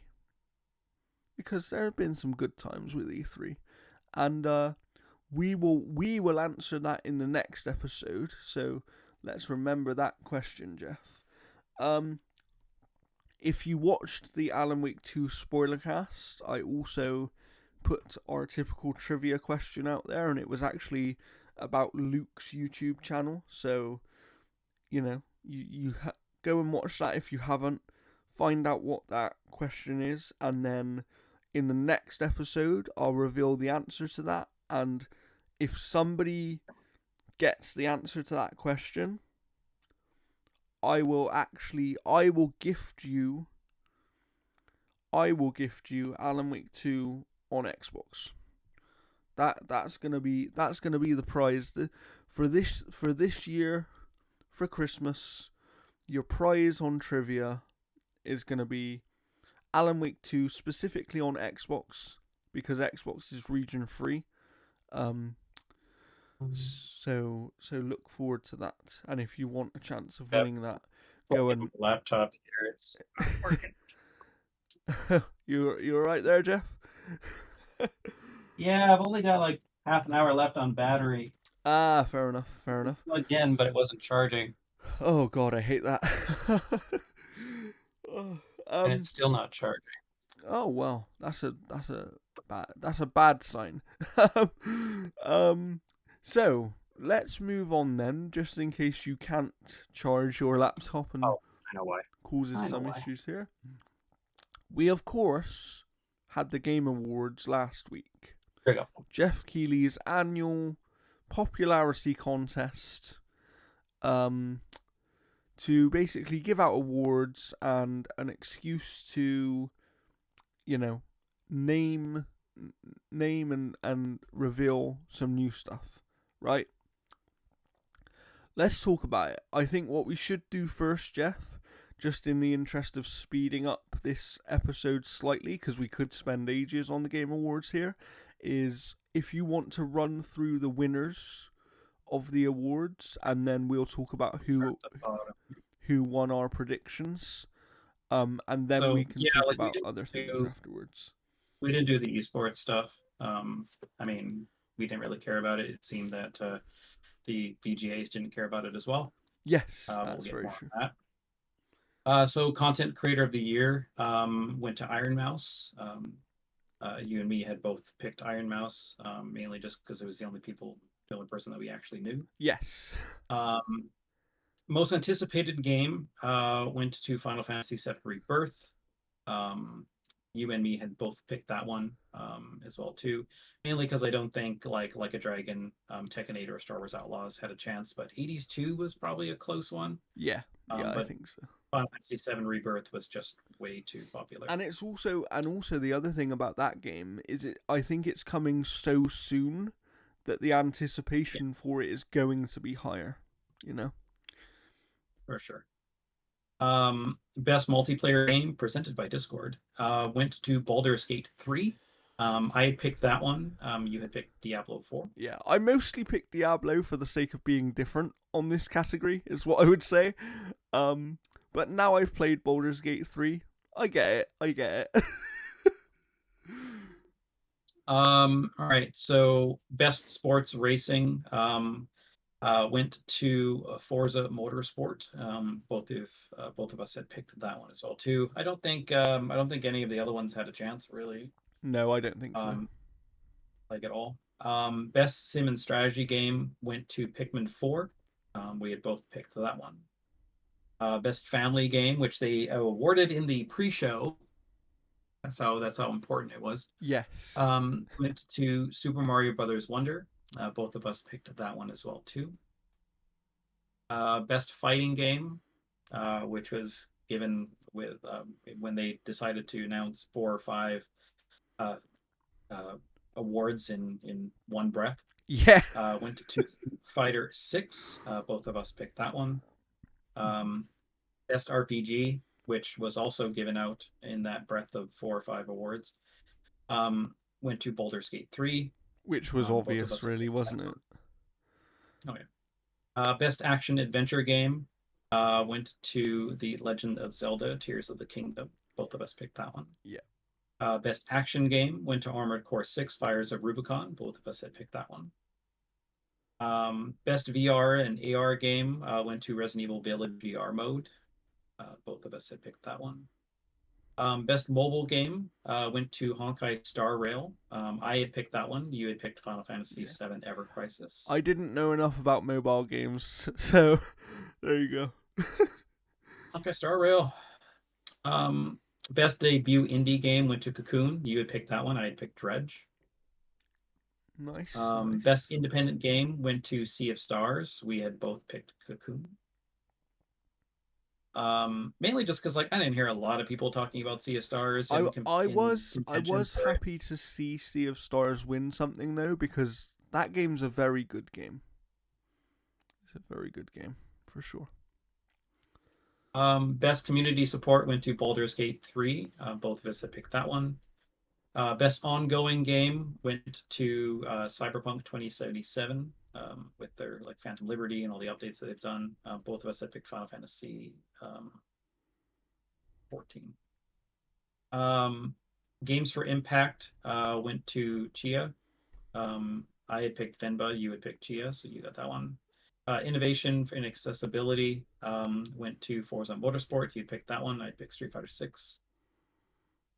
Best performance went to Neil Newbon from Baldur's Gate 3. He That plays was a Astarion. surprise. That was a surprise for me. Obviously, I didn't have a touch point for his performance at the time, Yeah, but I really thought Ben Starr was nailed on for that one. yeah. Best audio design went to Hi-Fi Rush. We had both went with Alan Wake. Now, here's the thing. This was one of those categories where we did speak about the fact that we thought Hi-Fi Rush would have a chance, though. Yeah, had when I went through this list again, if I had voted in the way where I was like, I just want this to win, as Mhm. opposed to what I think would have won, yeah, I would have had way more points. So that's All definitely what right, I'm gonna Jeff. All right, calm down. that's definitely what I'm gonna tinker with later on. Because like I was like, yeah, like I, obviously Hi-Fi Rush is gonna win this, and I'm like, no, I'll go with Alan Wake too, because everybody else seemed to be going on that. Best score in music went to Final Fantasy 14. I had picked that one. You had picked Alan Wake. Best art direction went to Alan Wake 2. We had both picked Hi-Fi Rush, which was that one was robbed. Best narrative went to Alan Wake 2. do, You do, had picked that. I do picked you know Baldur's what? Gate 3. Just a quick second. Do you know what the weirdest thing is? I actually think that the Hi-Fi Rush award would have made more sense for it to win art direction, and it would have made more sense for Alan Wake to win the audio one, and yet those two flipped. Yeah. Strange, very strange. Um, Best adaptation went to The Last of Us. You had picked that one. I picked Castlevania Nocturne. Best game direction went to Alan Wake 2. You had picked that one. I picked Baldur's Gate 3. Um, and then game of the year went to Baldur's Gate 3, and I had picked that one, and you had picked Alan Wake 2. Um, Now, based on what I did with the math here, I think you ended up winning here. Yeah, I think if So I yeah, you remember had rightly, I won very slightly in the end. I was running away with it at one point, and then you caught up a bit. yeah, it was 6-4 unless I stopped counting here. Because you got best narrative, innovation and accessibility, best debut indie game, games for impact, best adaptation, best game direction. I had best mobile game, best scoring music, best multiplayer, and then game of the year. Yeah, And where I and all would the have caught others up, we were the same on. yeah, and all the other ones we were the same on. Because like had I gone with best adaptation, which I kind of figured Last of Us was going to win, Yeah, and then with the that other one with Hi-Fi Rush, I would have tied. And then there was another one where I'm like, yeah, I should have just went with that, and then I probably would have been one over. oh, close But year though, close year. All the best for next year, Jeff. You know, it's I like it when it's yeah, a definitely close do run something like that. different next year, just because like again, like the tie-breaking stuff makes sense when you have more than two people, Yeah, yeah, for because sure. when you don't, it's literally just like one person win, one person loses. Yeah, and but that's also and it's something we need to talk about again. But that was why I was potentially considering us having the weighted points system for the game of the Yeah. year, just because then the Yeah, tiebreaker but would make again, more with just sense. two people though, that still turns it into where the points in the end don't matter Yeah, for that's the true. last game. That's true. That's true. Who Because that's the only knows? problem is like Who? again, because if you put like 12 points and 12 points, and the person has the 13th point because Yeah, of it, yeah, it there's no contest yeah. for that type of thing. That's true. That's true. We'll figure out the best way of doing things in the future. But there you have it. I actually won the Game Awards predictions this year, which is a first for me. So there we go. Um, let's talk a bit more about the Game Awards though, Jeff, because first of all, before we go into the good stuff and before we talk about the reveals and stuff, because that's where I want to end this episode. Let's talk about the bad parts of the Game Awards this year, because there's definitely some things that need improving, right? Yeah, I'm just bringing up the reveals here just so I can have. Uh, Good, good. I mean, it's like some of you right now might be thinking, let's wrap up this episode, boys. It's going long. It's going, we're on an hour and 41 minutes already. You may be thinking that. And that was a problem at the Game Awards, right? They wanted everybody to wrap up their speeches apparently within like 10 seconds. Um yeah, it was, and then Keeley was like, "Oh, I don't think anyone was actually cut off, and we actually like laxed on the time as the show went on." There was literally like one girl that stepped up to the mic, whatever, and they immediately started playing her off, and it's like, yeah. you're Yeah. saying nobody was cut off? Bullshit. Yeah. And I will agree with him that I think as the show went on, they started to allow more time for the speeches, because I think Yeah, they just sort of realized they were going to go over on time anyway. So let's just let people talk. like But there's it's a massive problem. It's a massive problem when you have celebrities out there that are not really anything to do with games and they're talking yeah, for 3 or 4 minutes. yeah, like Anthony Mackie was going, "Oh, oh, oh, oh," like all to all these people, and I'm like, why? Do we really need to know why Simu got like his leg hurt or all this other kind of stuff? Or Yeah. like I mean, he was just I actually think absolutely foolish. I think he was one of the less egregious ones, because he Oh, for sure. introduced he had that little 10-15 second thing about his leg, didn't take up much time. Then he spoke about the game that he was doing a voice in, and then he presented an award. I had no issue with him. It was more, you had the Fallout guys come out from the TV show. They spent quite a bit of time talking and being like, "Oh, hey, there's our bosses." You know, yeah, okay, that was a cool, fun little laugh moment, but you didn't need to Yeah. take 2 minutes to do it. Do you know what I mean? Well, and the same thing as well too is like you have, because Jeff Keighley is good friends with Hideo Kojima, Yeah, so you have him out for like 6 to 7 minutes with Jordan Peele, basically just like stroking each other's egos and showing off like 18 seconds of like a bunch of faces. yeah. And what I Like will they say, barely did anything about that game and they what got like 7 minutes. yeah, and what I will say is like, we know that Jeff is always going to give Kojima as much time as he wants, right? Because Jeff, let's be real, is a fanboy for Kojima. Like, he is a fanboy for Kojima. If Kojima turned around and said, "Yeah, I want I," if Kojima said to him, "I want 20 minutes to do a gameplay demo," I guarantee you he would let Kojima do it.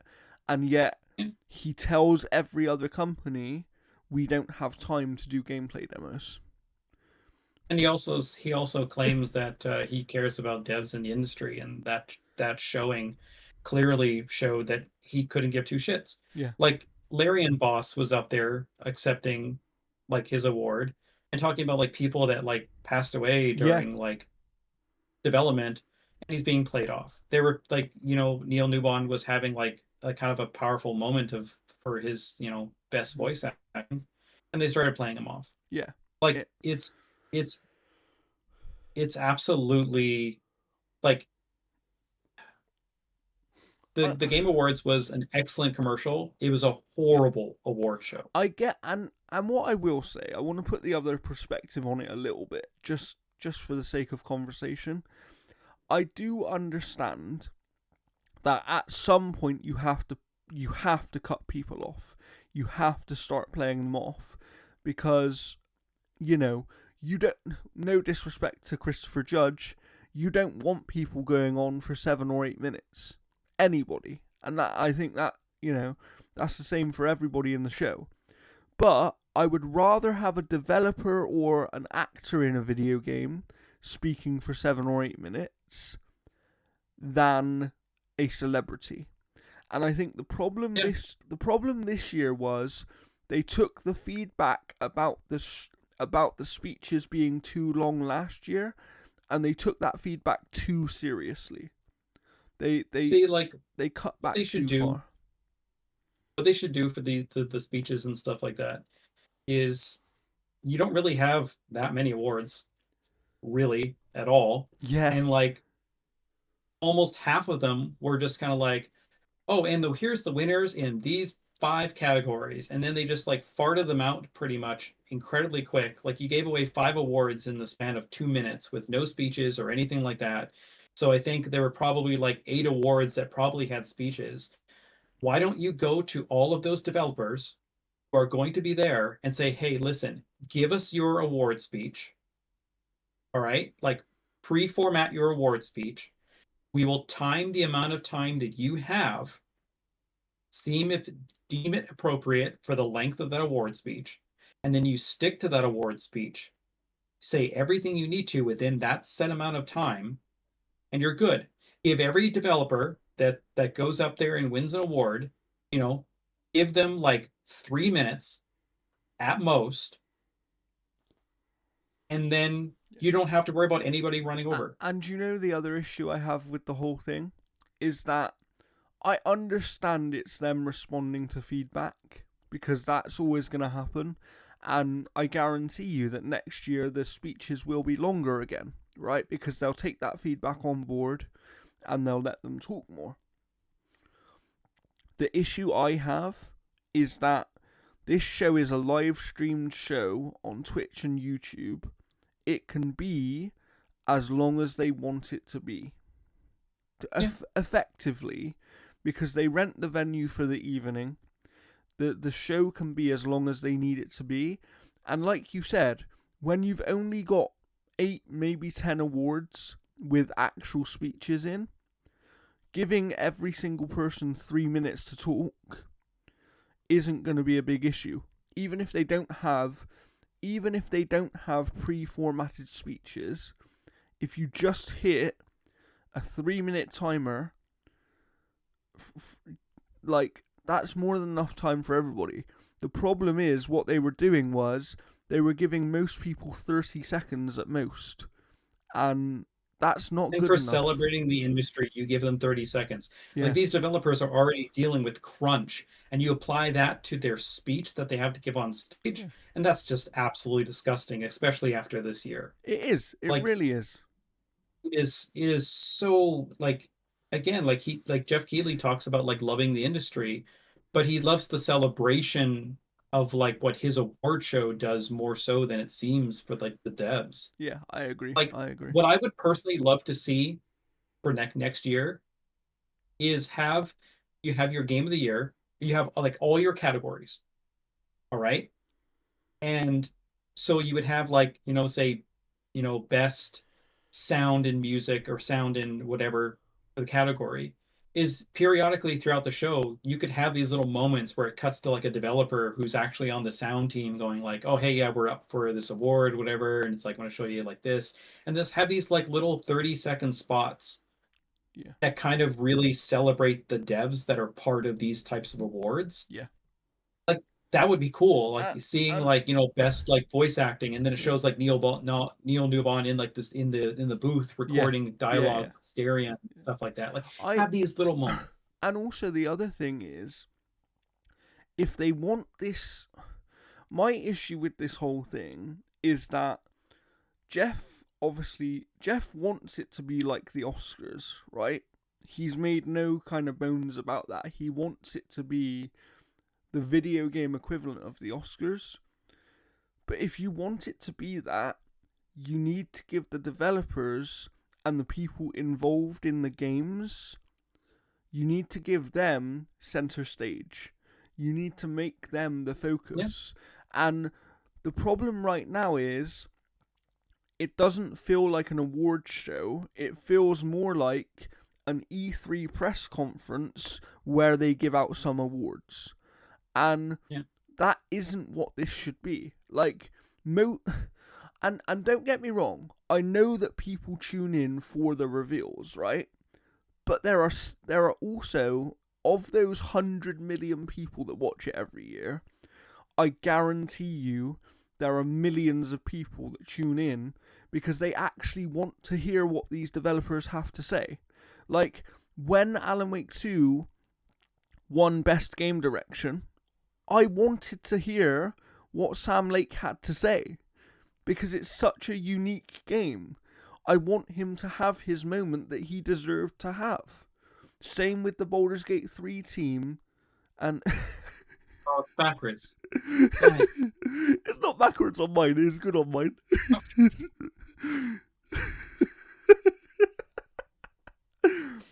It's honestly, I actually think it verged on, and I like Jeff, okay? I do like Jeff Keighley.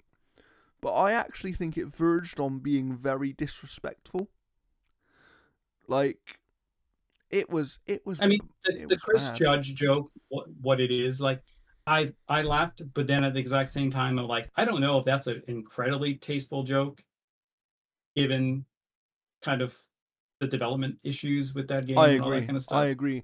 And given that, as we discussed before, the developers on that game thought they were making something else than what they actually were making, right? Yeah. And there were a lot of issues there. And I get it. A joke is a joke. And I do actually think, on the whole, jokes are okay. But when you're trying to celebrate the industry, at least have the celebration part as well. You can have a joke or two, and I think that no one would have even taken a second look at that joke if the speeches issue wasn't there. Do you know what I mean? If we weren't here talking about the fact that developers haven't been able to actually have their moment, then because that show could have lasted another 15 minutes and it would have been fine. Yeah, and that extra 15 minutes would have given you enough time where nobody would have really had to have cut their speeches short. There were almost 15 awards given out without speeches. Yeah, it's crazy. I will say though, I want to push back a little bit, and maybe this is just me, but I think that gamers in general are a little bit hypocritical about this show, because everyone is now, this year has all of a sudden come out and like, oh, this isn't good enough for developers, they should be allowed more time and all this stuff. And every previous year, pretty much every gamer I know who is saying those things this year, in previous years has gone, I don't tune in to hear developers speaking and accepting their awards. I tune in for the reveals. And it's like, you can't have it both ways. You either want it to be a celebration of the industry and you want them to have the time to have their moment, or you don't really care and you're only there for the reveals. I think it's a little bit hypocritical of gamers in general to all of a sudden be jumping to the defense of developers just because you've decided it's the right thing to do, when that's not really what you're there for. Like, I have a friend of mine who I won't name that I know in the past has said to me, like, I'm not really interested in the awards, I just want to watch it for the reveals. And then this year they said, oh, I wish developers would have been given more time to speak. And it's like, but I know that that's not really what you think. So Mm. why are you saying it? Why are you saying it now? It's cool. Do you know what I Well, mean? even like another thing too is like the future class. Apparently, the seats that they had were absolutely awful, and there was like a camera crane that was pretty much blocking Yeah. like the show for them. And yet these are people that are meant to be being celebrated, right? Yeah, and they're in bad seats. I get it because you want to put certain people in very good seats, and developers are always going to take, you know, the people that are up for awards are always going to have the best seats, rightfully so. But the future class are a group of people that are being celebrated for what they have achieved and what they should achieve in the and the thing is, industry. I don't even know who the future class was. Was there a presentation for them? So I think they revealed it before the show, but yeah, they didn't present it as much as they had done in the past. So I think Yeah, that, because I think they even got rid of trending gamer and stuff. and that's what I mean. I actually think there were some improvements to this Game Awards overall, and I think in certain aspects, this was the best Game Awards. The problem is, it wasn't the best awards show, and they want it to be an awards show, and it feels like I can't remember who it was, so I apologize, but I heard someone describe it as the issue with the Game Awards is they're trying to do too many things in one show.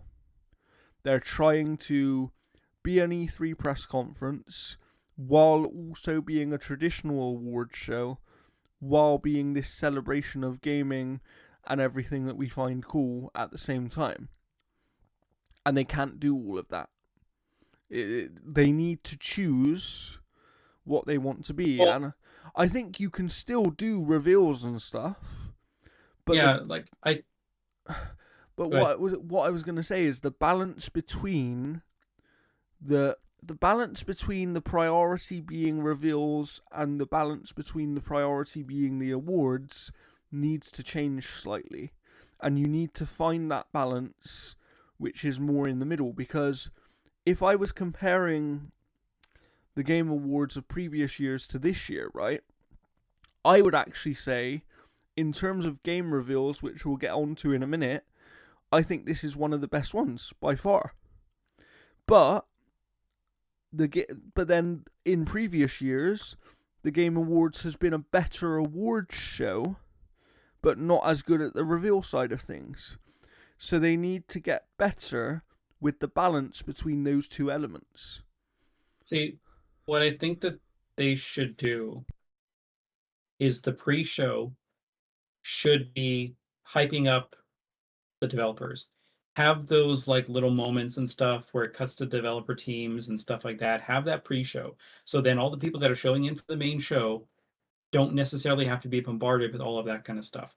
So just have a complete pre-show that's an hour long, and it's something that people that are there don't have to be seated for. It's just like a pre-show thing that they show on the screen, and it's just nothing but like just love for developers, love for the development, like talking to like the people that are like nominated for all this kind of stuff, the team celebrating that nomination, like have all of that. Then you have your show, give your team give have every single award be presented on stage and all that kind of stuff. Don't none of this like off camera kind of bullshit that they did. And again, give developers like, you know, 2 to 3 minutes, pre-approved speeches for length and all that kind of stuff so they know when to kind of do all that kind of stuff. Have all that kind of stuff. And you can have your celebrity stuff for like the end. Have a big celebrity come out to do game of the year, whatever the case is. If you have a celebrity that's doing voice for the game and stuff like that, it is what it is. Yeah, Have that kind of stuff. So then you have all of your categories actually mean something. They aren't just thrown out there to have your win. And then basically at the end of the show, say like, hey, stay tuned for the post show for like even more reveals. yeah, And then have a post show where they basically sit and maybe talk with the winners and stuff like that, and then interject in between each guest to set up for the next thing. yeah, You yeah, have your reveal trailers for the post show. So you just make it this big, like almost day long event yeah. I where agree. the I agree sitting with that. arrangement, Hmm. you know, people are only sitting for like 3 hours, and the post show I think is that something that they film after. what I will say is that I think that you still need reveals in the main show because No, that is yeah, the for reason sure. that some people watch the show, right? But But then you have your post show, which also has reveals. yeah, yeah, and that's the thing is like the way that I would do it is I agree with you. I think every award with the exception of maybe the esports Yeah, awards should be given on the stage with the opportunity for a speech. And what they should do is the show should open with a reveal of a new thing, and it should have a reveal or two after every award. It shouldn't have any yeah, more than that. And then maybe you end with whatever the biggest reveal is that you have, right? And yeah, then, like you're saying, you have the post show where you can actually give more focus to even more reveals and spend more time on them. Because some of these reveals, let's be real, some of these reveals had a trailer but didn't get spoken about, not really much information, with a post show and allowing devs to speak more about whatever they've just shown. That would actually help those reveals as well, because that is the way that reveals have kind of changed recently. You know, we've seen Xbox do it in their show quite a few times, yeah. where I don't know about having the developers speak because that kind of takes away from like the award show night. That's great for Summer Game Fest, yeah, but I but don't know but about I'm for talking about in the like award a show. in like a post show context, right? So Yeah, you know how when they revealed Blade, they had one guy from Marvel Games and they had Dinga yeah, Bakuba come out and speak a little bit about the game, right? yeah, It wasn't more than a few minutes. It didn't take up a lot of time. It was one of the biggest reveals in the show, and that was all it really needed. You could have had that for more of these reveals if you do it with a post show context as well. That's kind of what I'm saying. I'm not expecting a developer to come out there like the E3 of old where they're spending yeah. 15 minutes talking about their game, but you could have had like some of these reveals have a minute or two of the developer kind of explaining what the game is or their vision or anything about it, Yeah, I right? guess they did kind of have that too with like Sean Murray and that kind of stuff. Yeah, Yeah, so I don't I think like yeah, I I see. like your idea of let's make it a day long thing where it becomes a true celebration of everything that is video games. It becomes a celebration of the devs, which you can do in the pre-show, where you can have, like you said, cut to the studios, have little talks about them making the games of some of these games that, you know, like you could have had bits about Baldur's Gate 3 and about how that's up for so many awards and have the different aspects of that game highlighted. Alan Wake 2, same thing. Hi-Fi Rush, same thing. You know, you could have had a section that highlighted accessibility in games during the pre-show and all of the games that have done good accessibility this year. All of these little things would have taken a few minutes each. You have a half an hour pre-show where you Yeah, basically you can even do bump it to like an hour to yeah, like do that kind of stuff because like is if you make the pre-show something that is like pre-taped, you're not having people in the studio in the theater or yeah. whatever, um, waiting on this kind of stuff and whatnot, and it actually gives more like credit to the awards when you're not giving them away during a pre-show because there's tons of people that joined in when the show started. And I think as well the other thing is there's a bit of a misconception about how much the viewer, which is the gamer, is actually interested in the behind the scenes stuff. And I think lots of gamers are more interested and engaged by it than perhaps some people think, in the sense of, you know, millions of people watch these video game documentaries. They watch the behind the scenes of Alan Wake 2 or God of War or any other thing. It's because they're Yeah, like interested. the Psychonauts 2 Yeah. And documentary. and it's because it's because gamers are interested, and the majority of people that watch the Game Awards are those people that are interested in that kind of thing. So highlight more of it Yeah, for them. somebody was saying that the award show almost feels more like designed around like the YouTube or Twitch audience, where they're like going, "Oh my god!" and then spend tons of like emotes going everywhere and Yeah. stuff. Like they're looking for like those reactionary type of things more so than like the people that are But actually but like I said, but you can digesting have it. all. But if you have an all-day thing like you're suggesting, which is what they should do, you can have all of those things because you can have it be in different stages, and you can have different parts of the show, or even make it an event where it's not just one show, right? Where it's like, okay, this is Game Awards Day, and our pre-show is, you could call it something else. It could be like a 1 hour event of itself that just goes into the Game Awards. You know, post show, same kind of thing. There are ways to do it that would work really, really well. But now I want to get on to the more positive stuff because I don't have much time here. I've probably got about 20 minutes left here. Sure. Because I do need to wrap it up, unfortunately. But let's talk about some reveals. And I've got a few. I'm not going to go in a specific order here, Jeff. Because I Sure. can't remember the order of reveals. So if there are any that you want to shout out, obviously let me know. But I do have a few that I want to focus on. There are some that I want to quickly rattle off as well. So I'll do those first. I thought that the reveal of the God of War DLC, which is a free update, which is obviously out now, was a really neat one because I think everybody knew that that was coming. They didn't know what form it was going to be, and nobody expected it to be that soon in terms of release.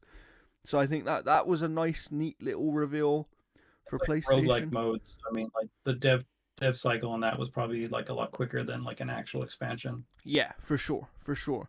Um, the other one, obviously, that pertains to PlayStation was the Final Fantasy 16 DLC, and there are two different DLCs, but one actually released on that day. I'm yet to play it, but I do own it, so I will. At some point, I'm going to play that and review that for the site, I think. If it's substantial enough, I'll do a review for it. Um, but yeah, I thought that was a nice little thing. It's a nice way for PlayStation to end a year that has been somewhat slower for them, and somewhat. A game they didn't actually make. But God of War, yeah, but Final Fantasy. Yeah, but do you know what I mean though? Like, it felt like PlayStation needed something to end this year with on a good note, and they had two things there, which made a bit of a difference for them. Um, and then obviously we had Xbox, who showed up in a big way at this show, didn't they? Really, Jeff? They at so, I during watching this show, I messaged someone and I was like, it genuinely feels somewhat like an Xbox show where they've just added a couple of PlayStation things into it. Like, it at one point it genuinely felt that way because we had Hellblade first, which we'll talk about in a minute. We had Kojima's new Xbox published game, which obviously we spoke about earlier, called OD, which they only showed some character faces and stuff, and they were saying a weird poem, but in typical Kojima fashion, there are things in there which potentially give away details about the game. Obviously, Kojima likes to do his conspiracy theory stuff, so I think there's more information in that 18 seconds than people perhaps originally realised. The fact that Kojima came out of the PT door, I thought was really interesting. And then having Jordan Peele involved in that project as well, along with what it sounds like are also lots of other people that we might know of. This seems like a big money project that, is doing some by the sounds of it, is doing some really interesting and innovative things. Obviously, we have to wait and see, because at the moment all Yeah, we've we seen kind is of hear some that with faces. every game though. Yeah, It's the same time when developers are like in an open world, like the likes you've never seen before, and it's literally just an open absolutely. world that we've seen Absolutely. before. But I guess what I would say is it sounds like this is more than just a video game. It's, they've spoken about how I think Kojima made a point of saying, like, it's a movie and it's a game and it's And hopefully it's not like XYZ. that Silent Hill garbage that came out like a couple months ago. Yeah, so we'll see. You know me, I'm a big Kojima fan. I love Death Stranding. I loved all of Kojima. Like, there's not a Kojima game that I've played that I don't like. So I'm kind of well in for this one. I like I said, I like the fact that they they did things that are purposely connecting it to Silent Hill. I'm not saying it's going to be a Silent Hill game. It could be, because it could be Silent Hill : Overdose, I think is the leaked Well, it won't name be. of this Yeah, it won't be project. Silent Hill for sure. I don't think Konami will ever repair that bridge. I agree. I don't think it will be a Silent Hill game, but I think that if it's essentially the spiritual successor to what he wanted to do with Silent Hill, I think that will get a lot of people very excited in this project. Yeah. Obviously, we need to see more of it to know. We spoke a bit about Blade earlier. It kind of got the Spider-Man 2 or Wolverine. It got the Wolverine announcement, right? Essentially, which was, we're announcing this game. It's in early development. Obviously, people initially had a lot of questions because there was no Xbox branding on the trailer. It was only Bethesda branded with Yeah. Arcane. And I think that led to people having some assumptions that maybe it wouldn't be exclusive. I'm of the mind that it will be, and I think they've said and done things in the last kind of few days since then that suggest it is exclusive. Like, Yeah, they probably didn't want any more fuel to the FTC and yeah, CMA but I think fires. So. there was, I can't remember who did it, but there was an interview with the head of Disney Games recently, or the head of Marvel Games, I can't remember which one it is, and he basically made the point that we have no issue with a game being exclusive to Xbox, because actually he made the point that they made Indiana Jones exclusive because they don't see it as an exclusionary process, because at the end of the day, if they're going to make Spider-Man 2 exclusive on 40 million devices, why are they going to worry about making a game exclusive when it can play on millions of consoles and it can also play on PCs? They have no issue with that. Mm-hmm. And I think that when he was asked specifically about, because obviously at the time this interview took place, the Blade game hadn't been announced, but when the interviewer followed up, his response, or the response from Disney, was basically, exclusivity or not is a choice for Bethesda and Microsoft. And I think that probably means it's exclusive, right? I don't see. I mean, the only case I could make is that Microsoft have always said that in terms of exclusives, it's a case-by-case basis, and they decide on whatever they think is best for them, business-wise, but also best for the game, right? I think that given that a superhero game for Xbox is one of the most requested things, I can't see it not being exclusive. If it's not exclusive, then I think it would be a big loss for them, and it would be they would get a lot of heat for that, I think. Something I wanted to add on Blade before we move on is that a bit more detail has come out. We know that it's a third-person game, which is Yeah, they said that which in is the speech. which is obviously a first for Arcane. They also said during the speech it's set in Paris, right? Um, I think that people also have to remember that this isn't the Arcane studio that did Redfall recently. This is the studio that did Dishonored and Deathloop. So many people consider this the A studio, if you will, of the two Arcane studios.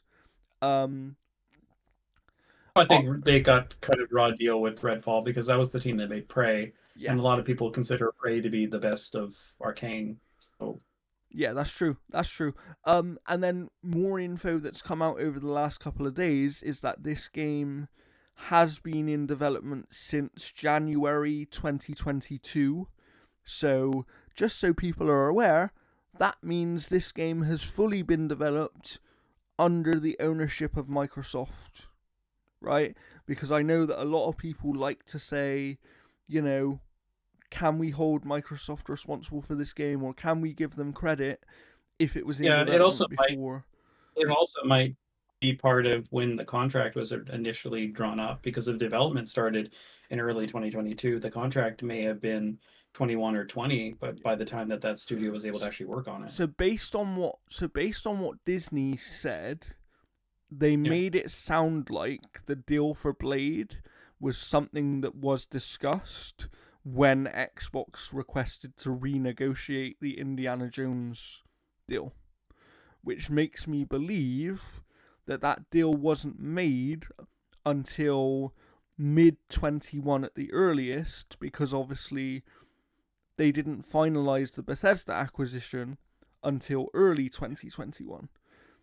I think that if the what I would ask from an Xbox perspective, and what I would love to know, is why did it take them buying Bethesda and buying ZeniMax to then be like, okay, we now have the studio that can deliver a Marvel game? Like, that seems a little bit strange to me. But I guess that maybe Bethesda, with that pre-existing contract for Indiana Jones, potentially gave them a way in to communicate with Disney on an easy way and be like, okay, what else do you have available? Because in that Disney interview, the guy also kind of made the point of like, we're not done. You will see us partner more with everybody, including Xbox, including PlayStation, more, even Nintendo.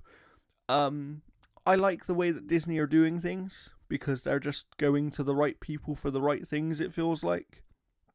I'm quite excited to see what this Blade game is because it sounds like something new for Arcane in terms of, being third person. They haven't done that before. It's going to be interesting to see how they handle that. I like the vibe of the game based on that kind of reveal trailer.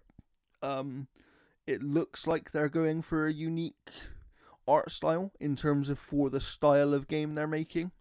They're making a single player third person, what sounds like immersive sim action adventure game. And yet they've got this almost like cell shaded into the Spider-Verse art style, it looks like, based on that initial trailer, which I think is a really interesting mix. From what Yeah, we'll see once people gameplay might comes expect. out, but we probably won't see gameplay for at least another year at minimum. Yeah, At I agree. I minimum. agree. So what I would say, and this will be the last point on Blade, is that uh, based on its starting development in January 22, that means this game's 18 months into development, right? Which means at the earliest, this game probably comes out in 2026.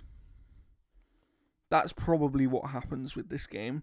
If it's coming out in 2026, the likelihood is we don't see gameplay of it, like Jeff said, for at least another year, if not a year and a half from now. But I'm intrigued to see. One game, however, from Xbox that we did see gameplay from, and we saw more gameplay which is long requested for this video game, was Hellblade 2. Mm-hmm. And I have to say, this game, I've watched this trailer like 5 times now, because this game visually is like nothing I've ever seen before in a video game. Like, yeah, Ninja Theory's like kind of photo system for like rendering people is just fantastic. And I mean, if it's anything like, there was a shot in this trailer where the guy looked real, like he actually looked real. There's a specific shot, and it's going around on Twitter and stuff, so you can find it. And it's Senua stood behind this other guy. We don't know who the character is, but he looks real. And bear in mind, they have confirmed that this entire trailer was captured with the game running on Series X. So there's no question over, like, can this run on console? Was this just a beefed up PC? Every single bit of the game that you saw in that trailer was captured on Series X. I was astounded by this one, Jeff. Yeah, no, Ninja Theory is fantastic. Like, Hellblade is one of my favorite games of all time. Yeah. No, it looks really good. Yeah, it does. It does. What I will say though, and I don't know if you agree, is I was quite surprised to not see the actual release date put on Hellblade. Yeah, they said 2024. Like, I think they're just playing it smart. I think honestly, if there's going to be any delays, they don't want to have to push the title. And I think the other thing is maybe they want to save potentially they want to save the date reveal for their own developer direct or something, right? Because that would be a moment for them. I know that there's a lot of whispers going around that it's May. Like, that's kind of come out this week, that a lot of people seem to think it has a date of like May 21st or something. Which wouldn't surprise me. I was saying in previous weeks that I think it is earlier in the year than people think it is. So we'll see. We'll see soon enough. I do actually expect an Xbox developer direct early next year. I don't know if it will be January, the same as they did last year, but I think by the end of March they'll probably do one, I'd expect. There's only one more game for me that really stood out, and there's quite a few good reveals in this show. Yeah. But the other game that stood out for me, but I have some apprehension over, is Light No Fire, which is the new game from Hello Games, the team behind No Man's Sky. And I think they said that 12 people have been working on this game for 5 years. And it's essentially an open world planet, but an actual planet-sized planet. You know, so they're basically doing the No Man's Sky thing, but in a more condensed way to do the first ever true open world. I think that to me is super interesting, and it looks like it's potentially a multiplayer only game, with kind of building and crafting elements. You know, there are mountain-sized mountains. Sean Murray made a strong point about that, about how the mountains in the game are actually mountain-sized. But there was combat here, which looked decent. There was flight on different animals. There was, like I said, building mechanics, mining mechanics. There's lots of stuff here, like underwater exploration. To me, this looked like a really promising game. Of course, though, and I don't know about you, Jeff, maybe it's just me, there's going to be some apprehension because they promised a lot for No Man's Sky, and then, yeah, they've got No Man's Sky to that point now, but when it first came out, it didn't deliver on what they initially showed, right? So my question to you is, did you think this game looked good? Do you have any apprehension over it?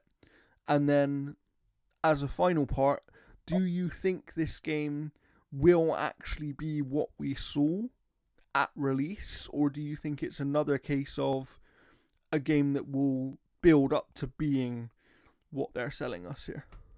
Well, I mean, they showed a lot more gameplay, I think, here during this reveal than they kind of did with No Man's Sky in regards to like some finished things being put together. I think it looks fine. I mean, like I'm not a fan of No Man's Sky, really much at all.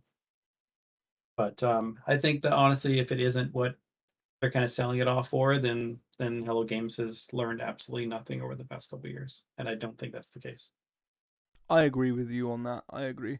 I do, like I said, I have a slight apprehension just because I think that they are a studio that has really good intentions, but potentially, and time will tell, but potentially because their intentions are so good, there's a chance that they overpromise slightly because they see where they want to go with the game and they sort of tell people a bit too early rather than showing what the game is and then building on it later. I think that was the mistake they made with No Man's Sky, right? Was they knew what they wanted the game to be, but they sold it as that is what the game is.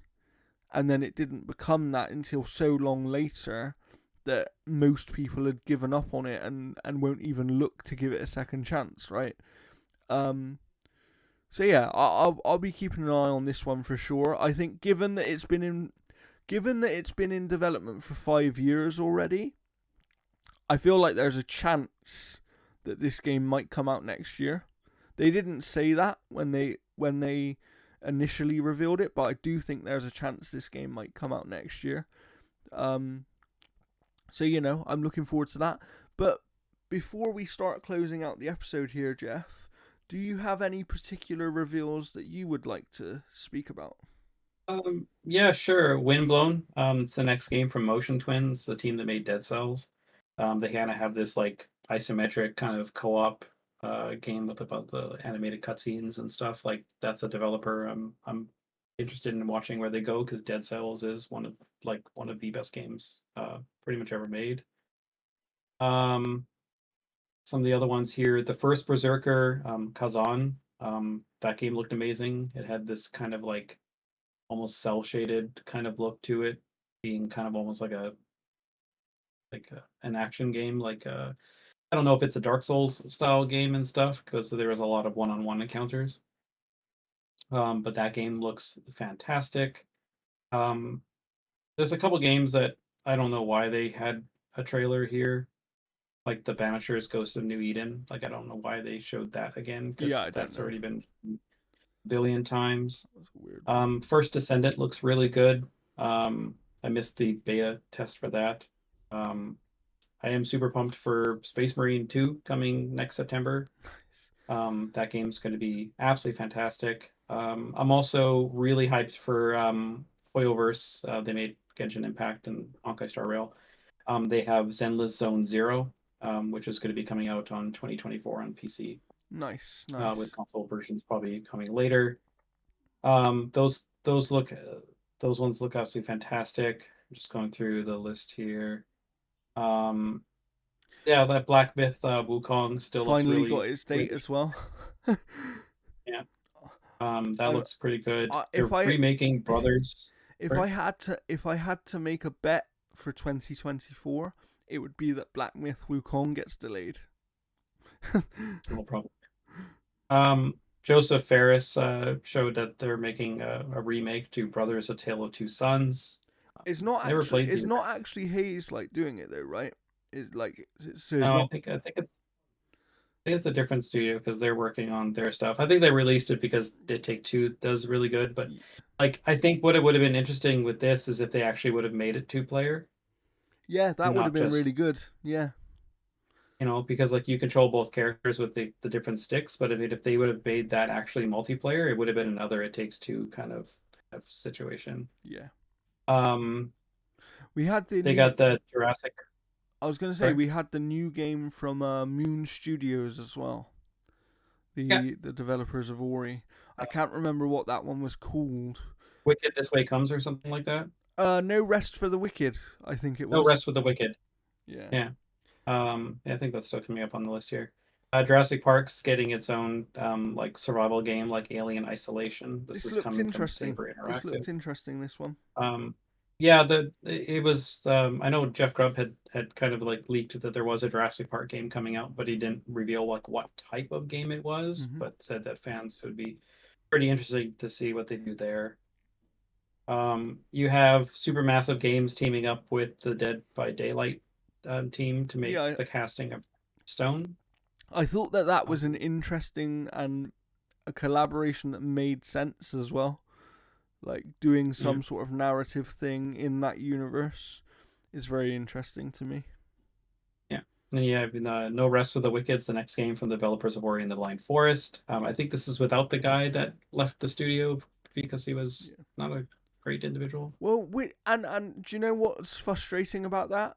The entire reason that Moon Studios don't work with Xbox anymore, because obviously their only two games so far are Xbox owned properties, right? In the two Ori Yeah. games, and Xbox and Microsoft basically decided that they wouldn't work with them anymore because of all the allegations and things that happened over there and all the stuff that was going on. And it sounds like most of those people have now left the studio. Um, of course, the good part of this game is Private Division is publishing it, and it's a multi-platform game, so it will be on Xbox. It will be also their first game on PlayStation. Interestingly, it still has a similar art style to Ori. Like, there's definitely Kind of. you can see that Ori DNA in the presentation of the game. But what I found interesting about it is like they're saying it's an action RPG. Um, so I'm intrigued to see kind of more gameplay and what they've actually done with this game because it's something seemingly quite different for them in terms of overall style of game. Um, Yeah.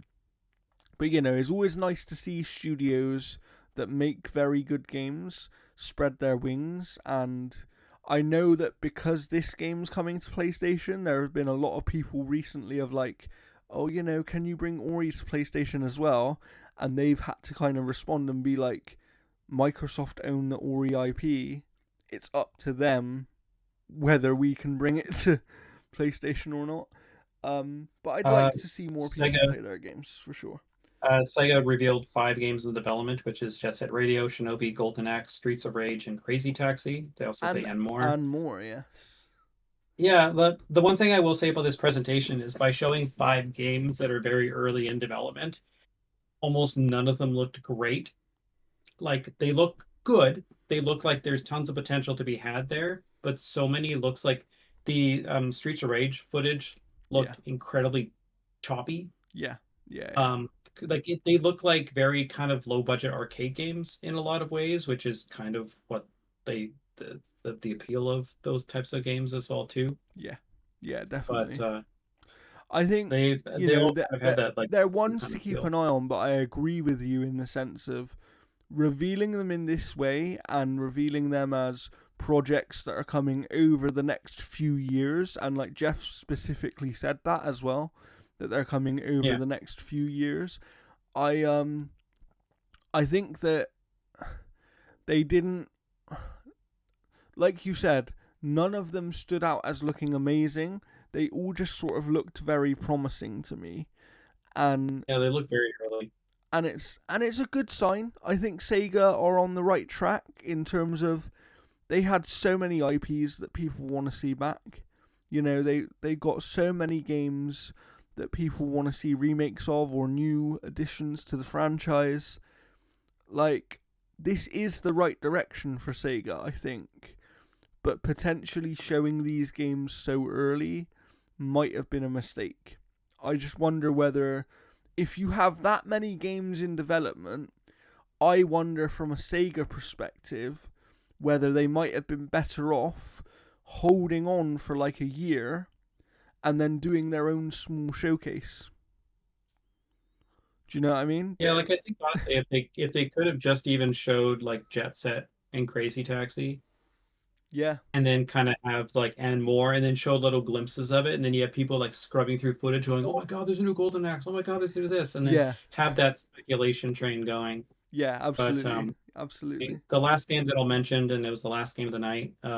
So Monster Hunter World 2 is not a thing, but Monster Hunter Wilds is, Yeah. and that's the next big Monster Hunter game. That's still going to be 2 years out. Um, Based on the trailer, it appears that they might be done with the open zone areas, and it could be open world. Yeah. That will be interesting. That will be interesting if it is for sure. But yeah, that's going to I've be. never got on with I've never clicked with Monster Hunter in the way that I would like to, but every single one I see always makes me want to try again. So Well, Rise is on Game Pass, right? yeah, it is. Yeah, Yeah, yeah. because Rise is fantastic. Like Rise is a good one to get into because they simplified so much Interesting. of that Okay. game. Interesting. Interesting. Maybe I'll give it a go. Um, but Jeff, I think it's time to wrap things up in the Game Awards episode we've had here. Just like Jeff Keighley would tell us, wrap it up. You know, we're at 2 hours, 35 minutes, and 30 seconds. So let's wrap this one up like a small Christmas present. Um, and then, as I said, you should be getting this episode on Monday. And what I'm going to do, all being well, is you will get our top 10 episode on Friday because I want to release it before Christmas. And then we're actually going to take a couple of weeks break just so we can celebrate and get into the new year. And then our first episode next year will be looking ahead into 2024 and discussing the games that we know about and other things that we think might come, or sort of predictions-ish things. We'll just have a big kind of preview of 2024 will be our first episode in the new year, but before then, like I said, you'll get a top 10 from me and a top 10 from Jeff. We will have an overall website top 10 as well, so make sure you're kind of checking out analogstickgaming.com. Make sure you're keeping up with our reviews. Like I said, my Alan Wake 2 review is out now, so go and read that if you haven't already. And yeah, we will see you next time, and like I said, have a Merry Christmas and all that if you don't tune into the next episode. Thank you very much for watching, and goodbye. Yes.